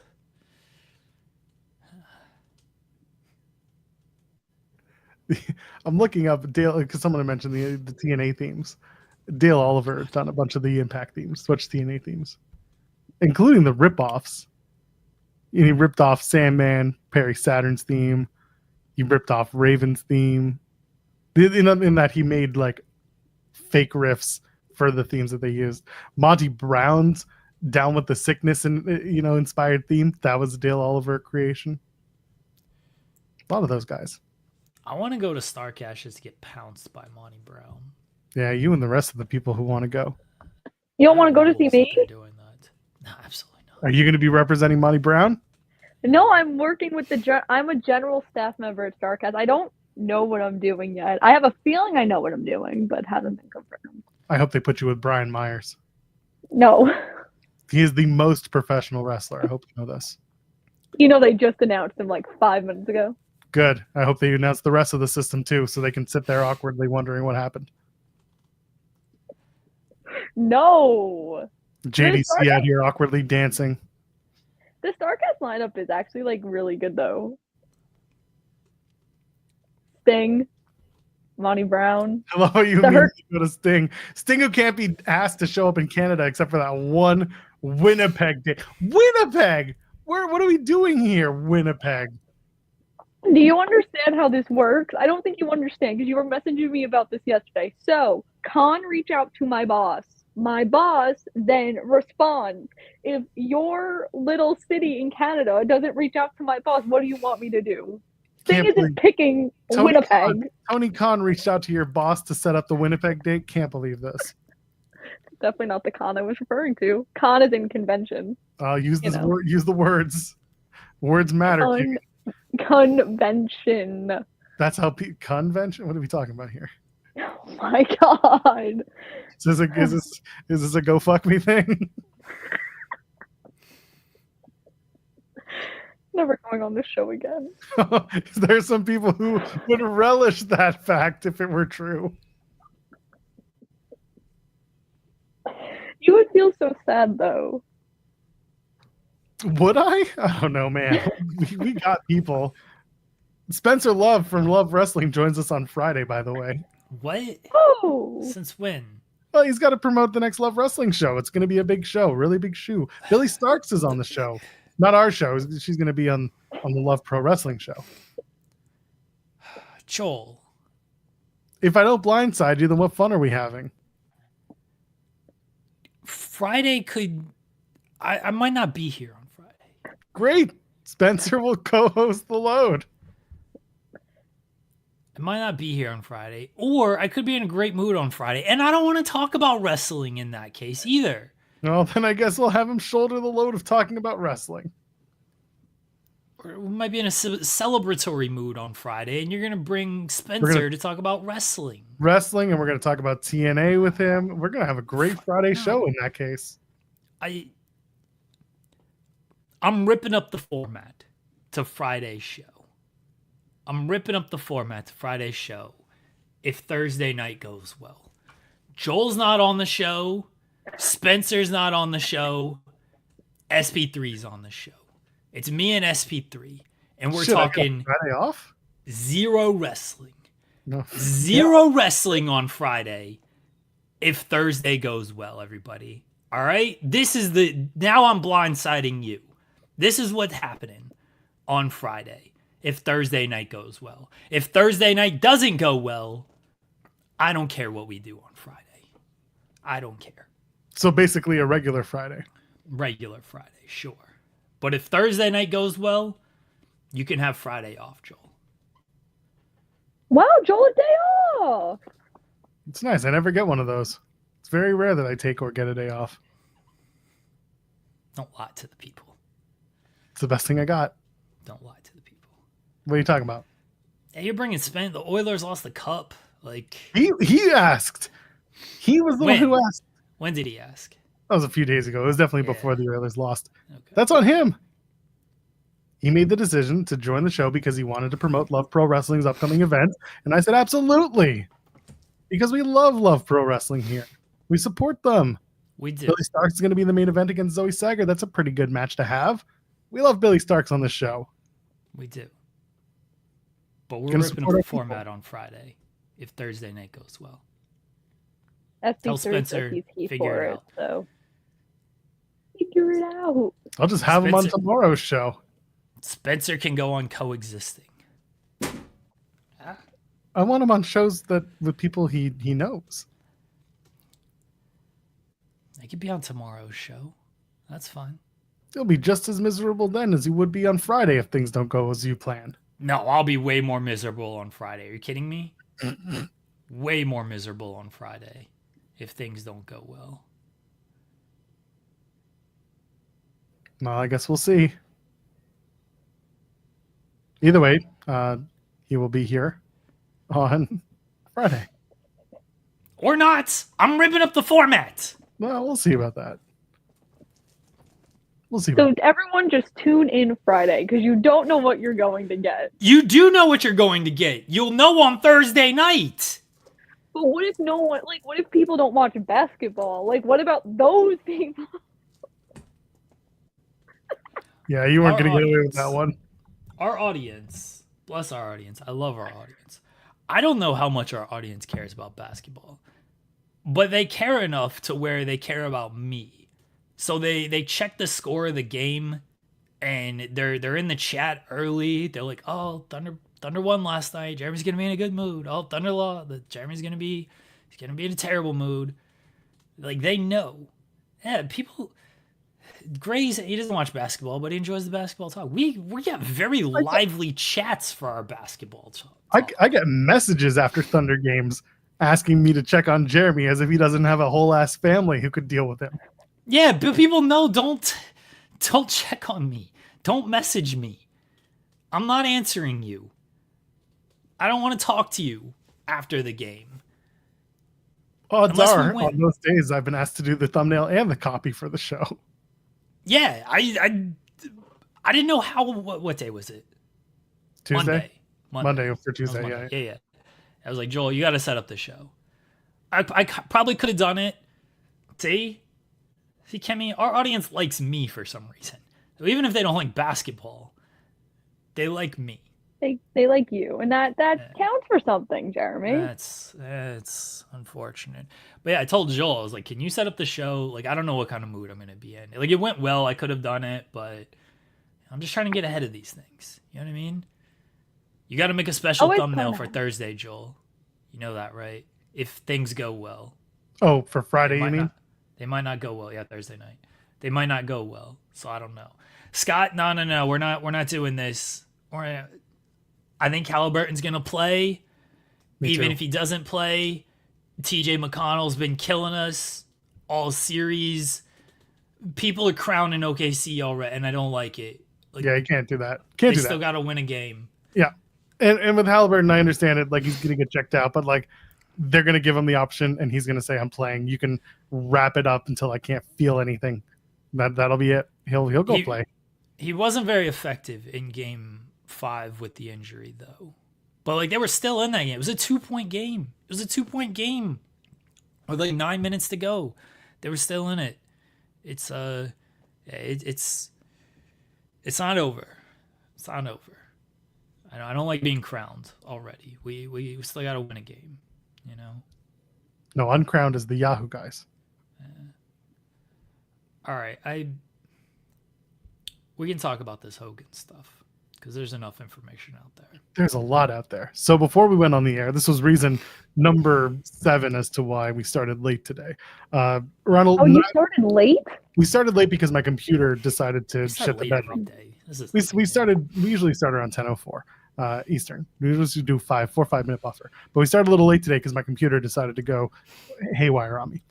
Because at around 9:30 ish, there were a few people starting to put it on Reddit that Bubba the Love Sponge on his show was saying that Hulk Hogan was effectively on his deathbed in a hospital. And that was after they were talking about the American beer and then the wrestling, the American wrestling group that they've started with Bischoff and Izzy. And so he basically, had some words about that. And then he said, like, my sources are solid, because he was asked by his co-host on the show. Gave his thoughts on everything and how things with him and Hogan are, blah, blah, blah. TMZ recently came out and said, no, those rumors are not true. Hogan did undergo surgery on his, what was it, on his back? His neck, which Hogan himself has also mentioned recently. And that there were just some, Bischoff basically said, like, he's back in the hospital getting things checked out that had to do with that, the fallout from those surgeries. So that's kind of the condensed notes of where we are right now. Jeremy, you've been kind of tracking this throughout the day, so I'll let you take over. Here's Eric Bischoff's statement. This is from Derek Sabato, who is Combat Sports reporter. Hulk Hogan had a very successful cervical surgery and is experiencing some adverse reaction. He's doing well and should be home later today. Doctors expecting a full recovery.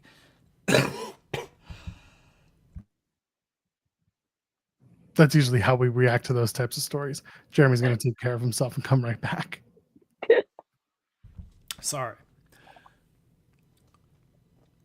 Apologies, everybody. COVID.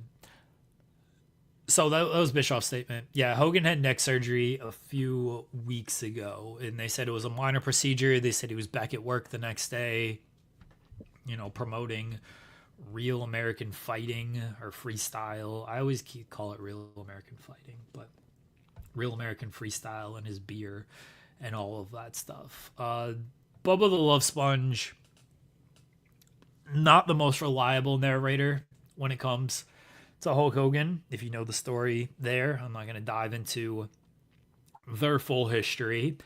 I will be fair to Bubba's words and give you what he said. He said, if you did some sniffing around, you might find him, referencing Hogan, in a hospital near you. It's not good. I got some pretty reliable information last night, and there are phone calls being made to various family members about getting to town to come say your goodbyes. And then he was asked, how reliable are your sources? He said, pretty damn reliable, but I still want to frame it in case he got discharged last night at midnight. I've not been able to talk to my sources since yesterday. My sources are that I don't know it to be true. Rumor has it, allegedly Hogan is in the hospital. I've heard people say he might not make it. So that was, he said that I've been told to say it's complications to the neck fusion surgery, and within 72 hours of him having semi-major neck fusion surgery, he's out promoting his new wrestling league and at liquor bars promoting his beer. He had no business being out and about, traveling, sleeping in hotels, not eating well. He'll be 72 soon. I think the neck surgery was downplayed. A lot of people from Hogan's camp called it minor, where it was really major, and he might have complications from that. I don't know necessarily the prognosis, and there have been a lot of things swirling around my sources. And then he was asked, do you want to send him a message? And Bubba said no. And then he talked about his whole history with Hogan. So, again, not the most reliable narrator when it comes to this stuff. TMZ put out that he was doing. Hold on, let me get TMZ's actual report here. It's fine. Okay. TMZ says Hulk Hogan is not on his last legs. TMZ Sports is told the WWE legend was hospitalized to address lingering neck and back issues, but he is by no means on his deathbed.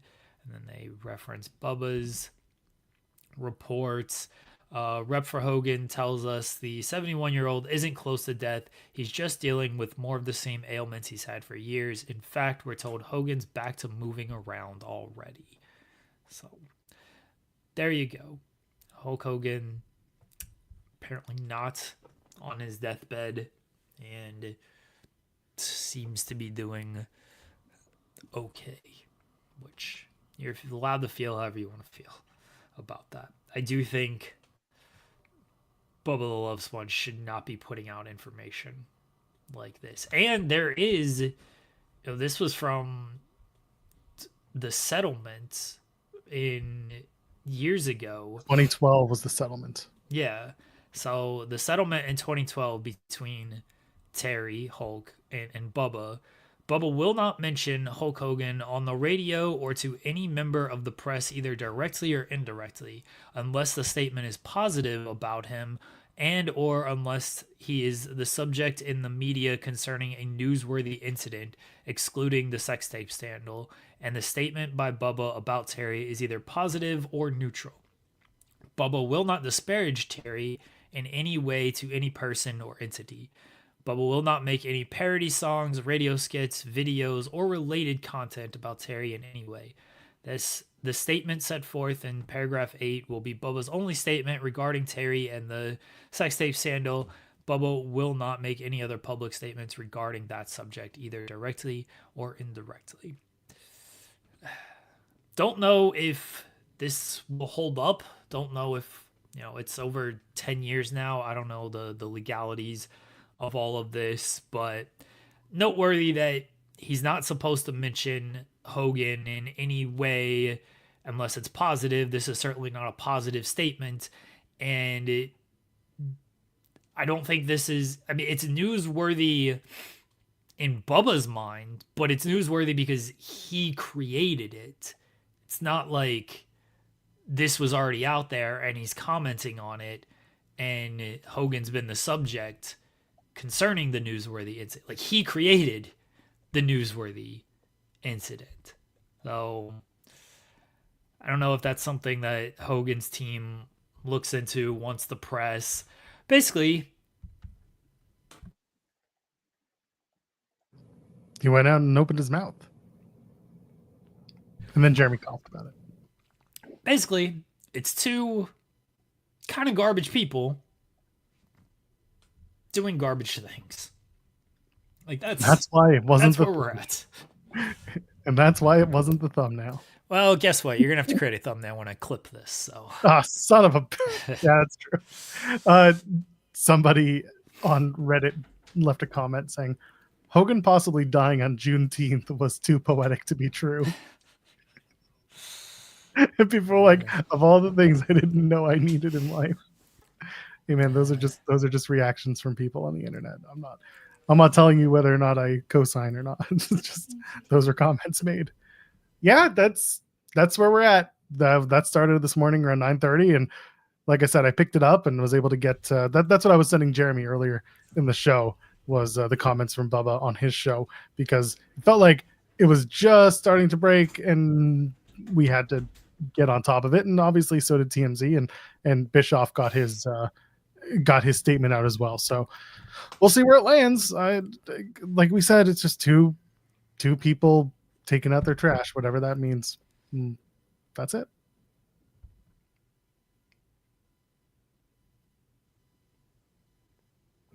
So Dynamite's going to Mexico. AEW, they're already there. Who am I kidding? They're already there. They all hung out last night at Arena Mexico. They wanted to get a feel for the place.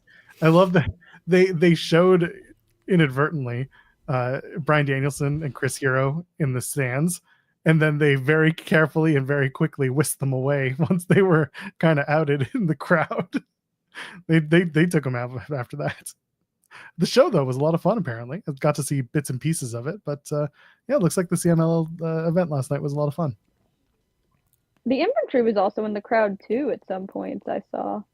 I don't know why they were so adverse to showing Hero and Danielson. Like, they're just in the show. They were in the crowd watching it. Like, I don't think anybody did anything wrong. It's not a shocker that Danielson was there. Danielson's been traveling to certain events. He's already said he's going to be in Washington for the next show next week. So him going to Arena Mexico to take in this show, again, not exactly a shocker. Chris Hero obviously works there, so again, not really a shocker.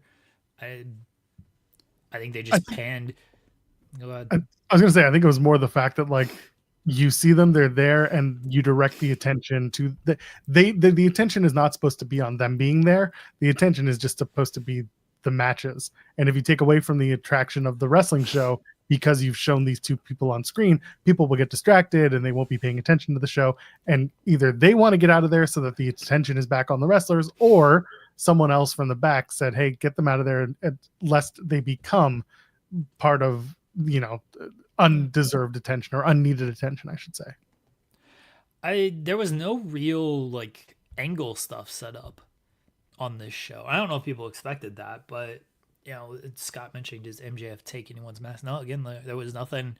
They didn't do any like major angle to promote the AEW show tonight. It was basically a CMLL versus ROH/AEW show, and they had some really good matches. The main event was fantastic. Everyone should go out of your way to watch this, if you want to call it.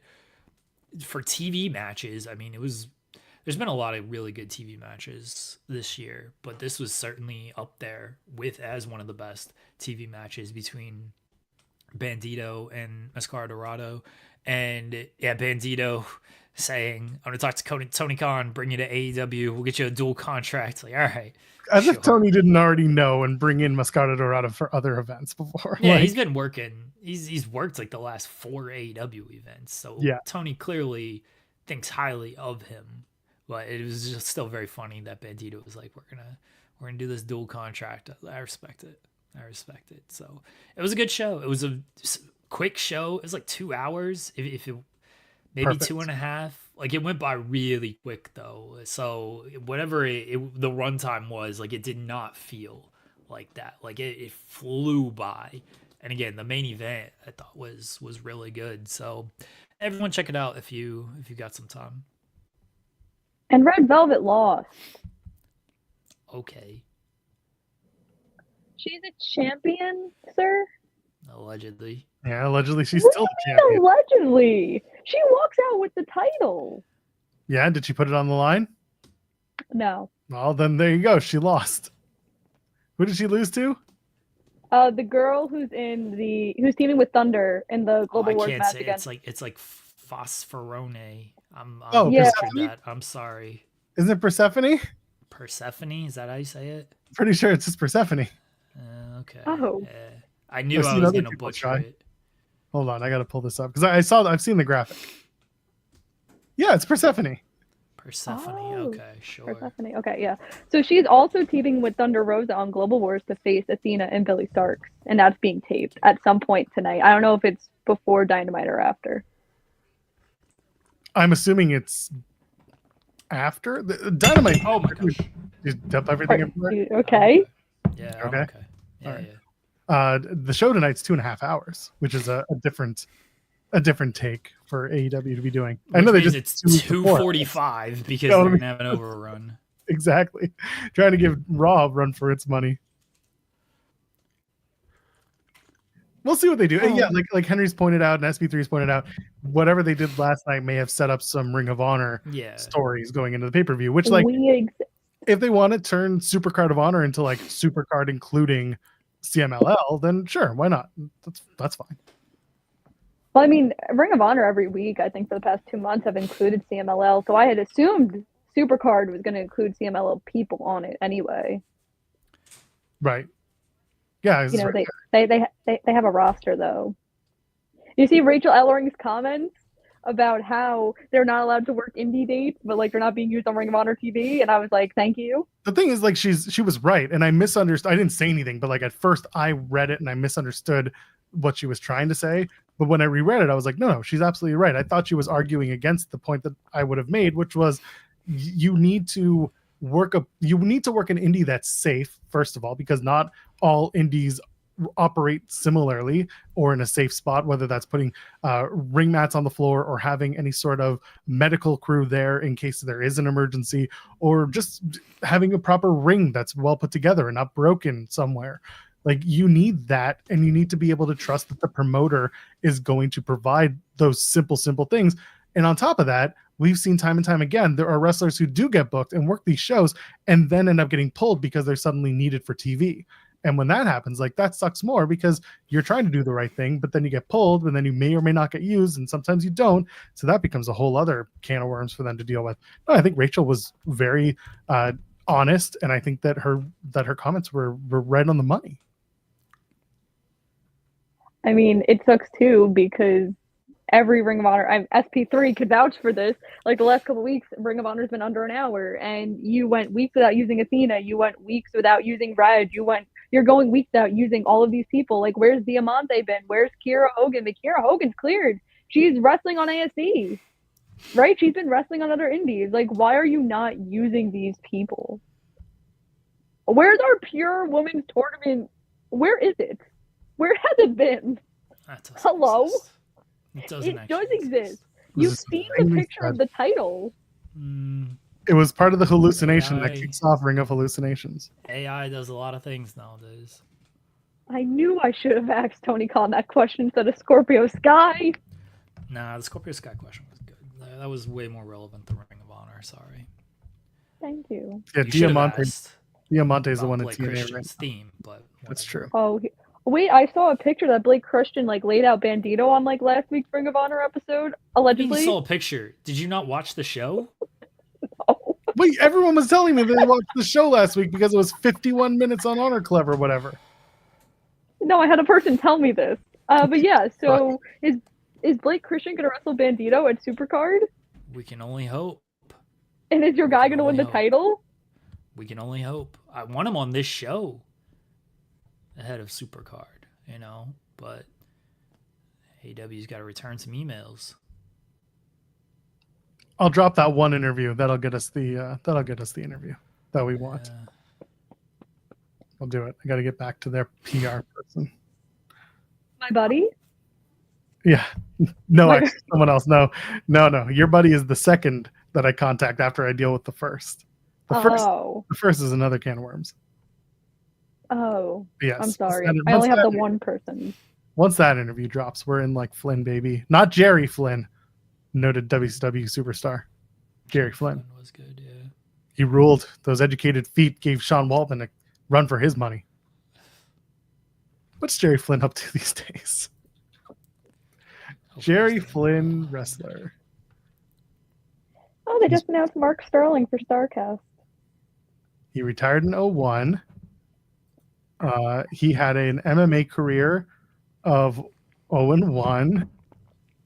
Got choked out. And that's all I got. If anybody knows what Jerry Flynn's up to these days, I would love to hear it.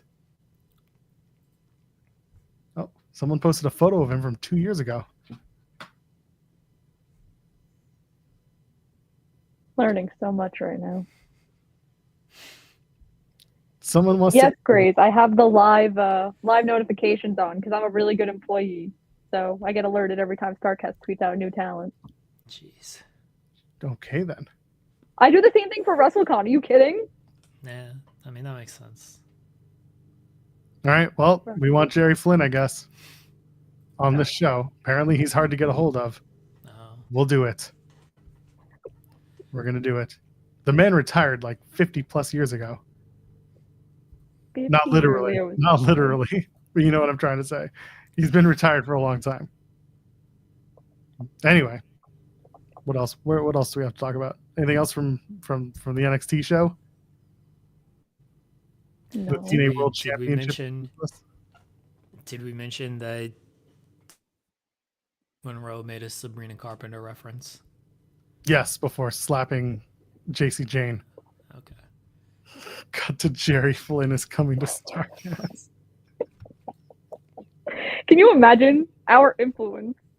That would be, that'd be a big That would get. be a get. That would be, listen, if Monty Yeah. Brown, who was like extremely sought after by wrestling fans for just to see him again, if you can get Monty Brown for this, you can get WCW undercard excellence Gerald Flynn. Find out what Florida car dealership he's working at these days. Go give him a talk. I would definitely text the person, but I'm sure if I text that person, I'm gonna get a "why you want a podcast," and I'm gonna be like, so. Perfect. Anyway. Do it. Come on. So No. Ishiki Inamura pins Trick Williams on Tuesday, gets himself a TNA world title match out of it, which he then gives to his partner, Josh Briggs. And Briggs gets to take on Trick for the TNA world title on Tuesday because why it's not? not happening at, No, they announced it on Tuesday for next Tuesday. Yeah. Inamura wants an NXT title shot out of this because apparently title shots are transferable. I don't understand why the TNA title's being treated like a bitch because they're just passing that thing around. Well, come on. What do you mean you don't understand it? Come on. That's now. also fair. it's like the Freebird rule, but instead of like defending titles, it's title shots. Awful. This wasn't even the most maddening segment to me. You know what segment that I just could not stand on this show? The stuff was with early. Safino and Tony D. Yeah, that was whatever. That was. It was earlier in the show. It had to do with Briggs and Inamura though, and they're talking backstage, and here come Hank and Tank, and they're like, Oh, "Oh, the you backstage guys, segment. we'll give you a title shot soon. You know, you guys are owed a title shot." And then here comes Oba, and they're like, "Oh, what up? What up, ruler? Good win last week." And Oba's like, "Yes, I'm still the ruler, and I'm going to be the ruler." And then there's Trick, and then they just stare at each other, Trick and Oba, and then they just walk off, and then Trick looks at Hank and Tank, like, why are we doing this revolving door of just people in this segment? What's even funnier was that Trick walks up to those two and says, "Why are you wearing so much leather?" And they're just like, "Shut up!" And he just walks away. It was so awkward. the most And 90s sitcom pilled bullshit ever. And then you have Ricky backstage with his bruised larynx, and he's confronting Larynx. Vanity Project. Whatever. And then Ashante the Adonis comes out of nowhere and pops up. He's like, "Why are you talking like that?" And like, where did you come from? Why are you hanging out with Vanity Project? Like, everyone just appears in these segments. This is why Joe Hendry is perfect for NXT. They just appear. They just pop up on these segments. Like, what are we doing with so many people? It does rule that they just try to pack as many people in there on the show. I've said it before of like, if you want a show where stuff happens on NXT. Like, you might not like everything that happens. Stuff's gonna happen though. You're not gonna sit there and be like, that was kind of a boring NXT segment. Those segments like boring. They make sure something happened in that segment. Oh man, I'm mad about the Thea Hale stuff. Oh, that is. I didn't get to address it earlier. Yes. I didn't get to address it earlier. I was too busy listening to the Hogan nonsense. But they do this fake tap out. It was a real tap out, but the referee didn't see it because he's in bad position. And then Thea Hale releases the hold and celebrates, and the dumbass referee is like, "What are you doing?" And then she gets hit with the ass, and then she loses. Why don't we have replay here to show that Jada Parker tapped out? That's what I'm saying. We got a file that is twirl the finger. They do it all the time in basketball. Coach's challenge. Twirl the finger out here. If Thea Hale's not added to this match next week or doesn't get some type of title shot out of it, I'm going to file a complaint against Shawn To who? Michaels. Shawn Michaels, I just said it! I'm going to You gotta let the man finish his statement. I'm going to file a complaint against Shawn Michaels for his bullshit ass booking and robbing Thea Hale of this moment. We're not having this, Shawn. We need justice for Thea Hale. The Halians are united against you for your terrible ass decision and screwing over Thea Hale when Jada Parker, clear as day, tapped out. We all saw it. There's a replay. Yep. I don't care if the referee's decision is final. No. The referees screw up. And they need to be better and they need to be held accountable. And this referee tried to fuck on Thea Hale. That's right. And we ain't having that around here. Get a giant cup of coffee and some sentient cocaine and let's get to work. You know what? If Coach Chase was still around helping Thea, he would have called for the challenge. He would have done it. That's not it. It's not how he did it. Very upsetting. You want to talk about upsetting too? They show Noam Dar. Noam Dar has a segment talking about the prestige and the history of the the Heritage Cup, which he now holds. Jeremy, do you remember when Noam Dar won the Heritage Cup? Like a month ago, because it was right after, the releases were May 2nd. It's sad. This is how I know like how time works.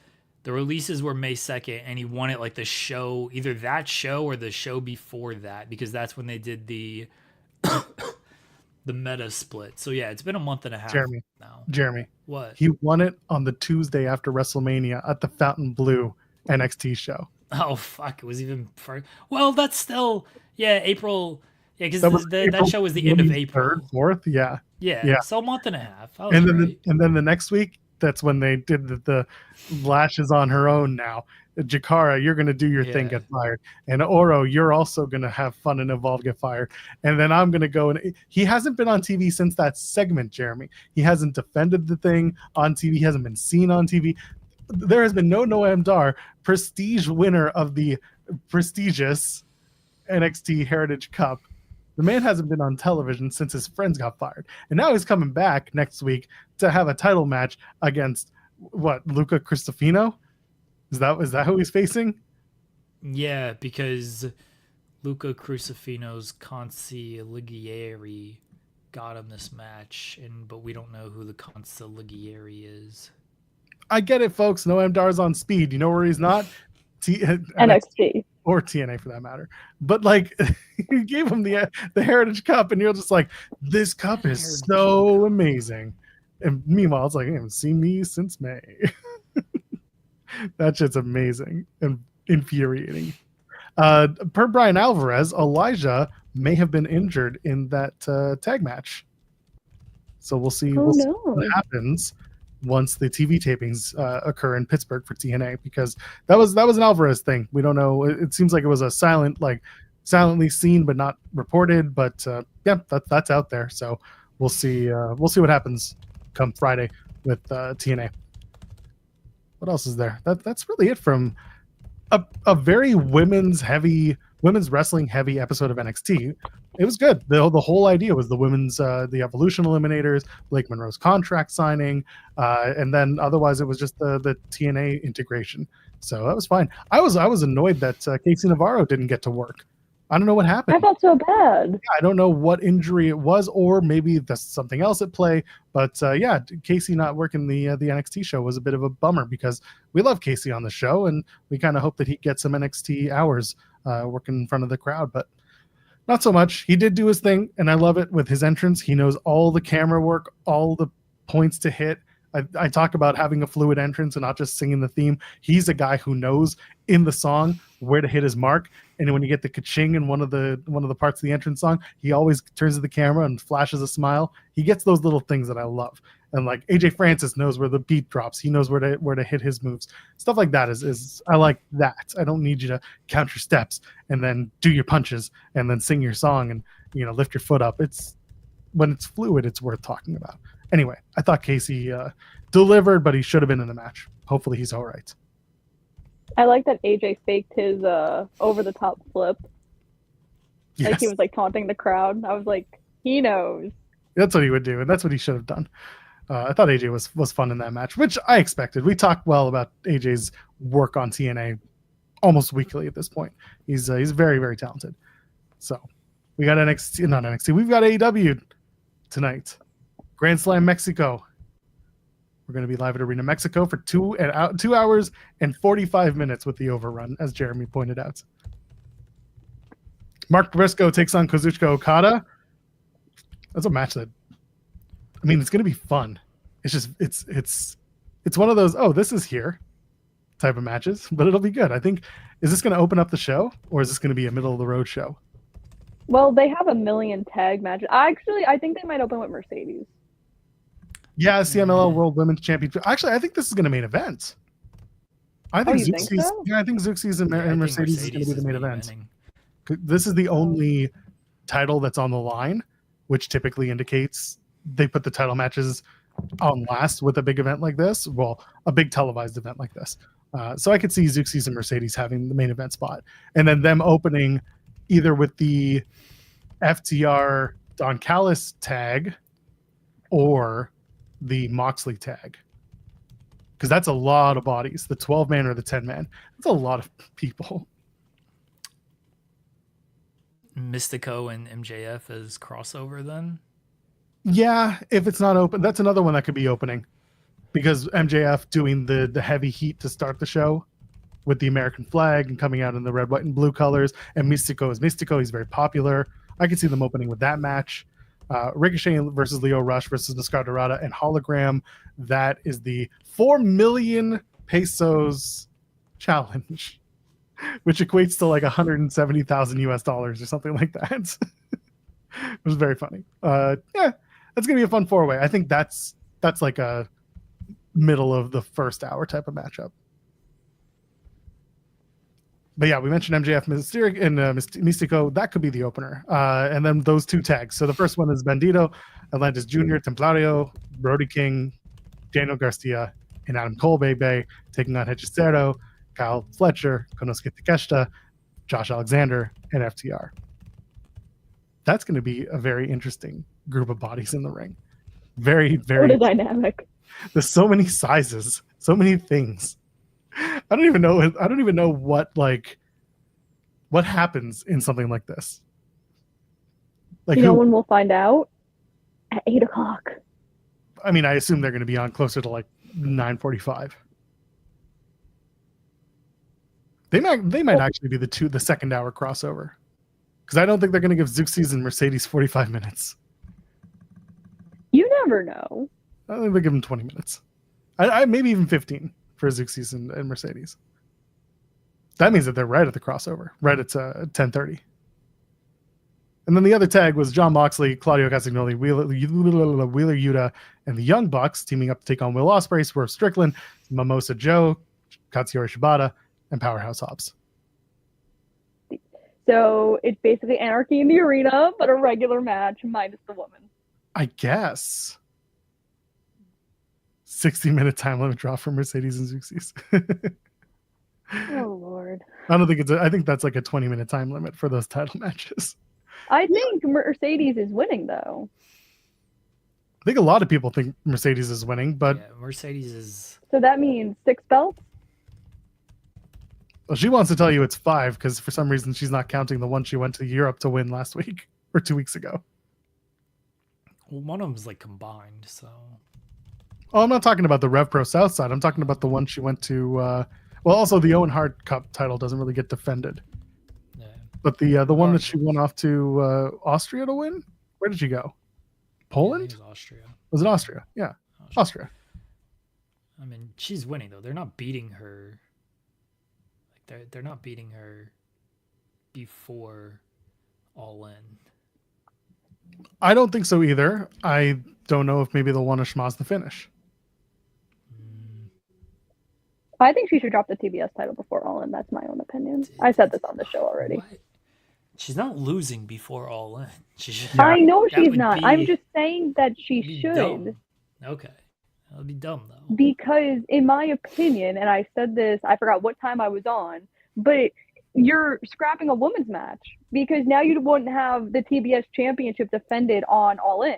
You don't So have to that's scrap a poten- women's match for that. You can easily just have a bunch of women in a match. Like they can Well, sit there and Athena, did you see what Athena told Rick? That Athena doesn't think that she's going to All In? yeah, because she's going to the Supercard show the night before. She should go on All In, She and it should. pains my soul. Look, I get it. My People whole saying soul. that she shouldn't be holding up the holding up the TBS belt. In other words, not putting it on the line going into All In. I understand it, but also I could just see the beginning of her downfall being her loss at All In, and then she starts losing those titles maybe one by one, and then she takes a break, and then she comes back as a hotter babyface than she started as. She's got to crash out eventually in storyline. I mean, obviously, you got to lose all those titles eventually. Lose the Rev Pro Women's title. Lose the one that she picked up in Austria. She's got to lose if she picks up the CMLL World Women's title. She got to lose that, and she's got to drop everything. Even the New Japan Strong title she lost. She didn't lose it. She wasn't pinned. The other competitors were pinned. So This is fair. you got to keep her strong going into All In because it is one of the biggest matches on the card. If she loses it All In, which honestly I'm more inclined to believe she does not win, then it begins the Mercedes losers circle where she just keeps losing matches until she drops everything. And then she just crashes out and she comes back in a few months. I don't think she's gonna like lose them so consecutively. I do think she loses it All In, and I do think that starts her downfall. But she probably drops a few of these titles via multi-person matches. I don't think she's gonna be taking Awesome. like 5 pinfalls. Or That's a anything. lot for Mercedes. Would be very funny if she did. I But mean, look, how many people are paying attention across like all of the brands that she's the super fans, like the Mercedes fans will, but like how many people are really going to be watching every step from like common fan? I don't know, but what's your point? I know. My point is like it's not a big deal if she loses a bunch of matches in a row in different indies across literally the world at this point. Oh, I don't think they want her losing to just like, I don't think they want her going to Austria and losing to some random that people don't know, and she just loses that match. Like They'll just bring in Gunther and have her lose to him.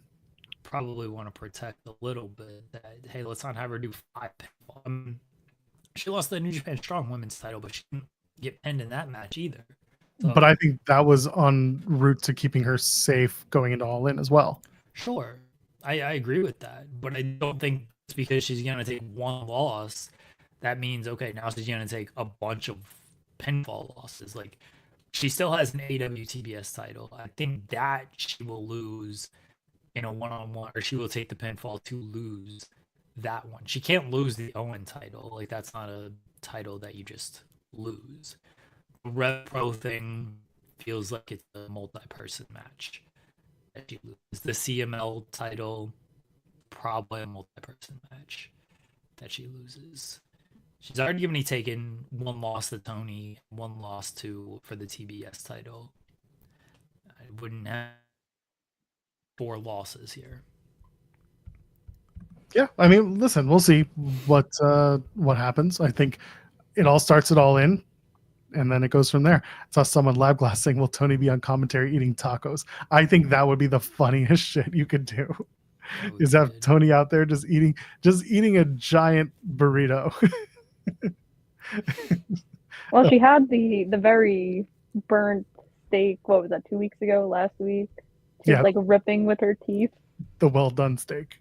People don't realize that steaks as they cool, they still cook. you gotta watch out for that stuff.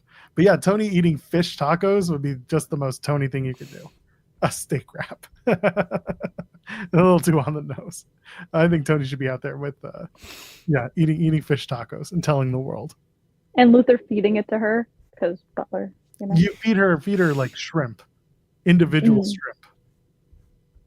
We did it. We got through the show. Kimmy, you've been here for too many times, so plug whatever you need to, which I'm sure is Starcast. You could follow me on Twitter at Kimmy_Sokol. You can follow me on Instagram at Kimmy.Sokol. Starcast tickets are on sale. Meet and greets, all that good stuff. We talked about a bunch of people that are going to be there. They're making so many more announcements today. We are 3 weeks away. So if you're in Texas and looking for something to do before Supercard of Honor, because the first day of Starcast is on Friday, head over to Starcast. It's literally in walking distance to where Ring of Honor is going to be. It's also in walking distance to where All In is going to be. So head over to Starcast.com, get your tickets. I'll be there. I'll be in Westchester this weekend representing the mom from Bluey. Next week at Nickel City Con, I'll be with Trish Stratus and Lita. And yeah, thanks for letting me crash to talk about my dentist friend who's chilling on the beach in Florida. Why isn't she in Mexico, Kimmy? Why isn't she in Mexico? I don't know. Get her on the show and we'll find out together. Did Jeremy ask why was I here? Yeah, I asked that of myself most days too. So it's not like a personal attack or anything, you know. So you see how it is called Where is AEW original Britt Baker, and you said my name and I appeared. So I'm just keeping with the gimmick, sir. NXT ass show. Jesus. Jeremy, anything? No. Nobody bother me tomorrow. Well, you and SB3 are back tomorrow. 10 a.m. Eastern. Allegedly. Talking about AEW Grand Slam and a whole plethora of other stuff. Sounds terrible. Well, you're the big AEW fan, right? Maybe you'll probably talk about Jalen Brunson and WWE 2K25 at this point. I don't like any wrestling. What do you mean I'm a big A? I don't like any of these. Huge AEW fan, Jeremy Lambert. We must have the inverse of where we start. So for Jeremy and Kimmy, you know who I am, you know who they are. Ladies and gentlemen, friends beyond the binary, we'll see you in the next one. 10 a.m. Eastern tomorrow. Leave a thumbs up and we'll see you then. Cheers.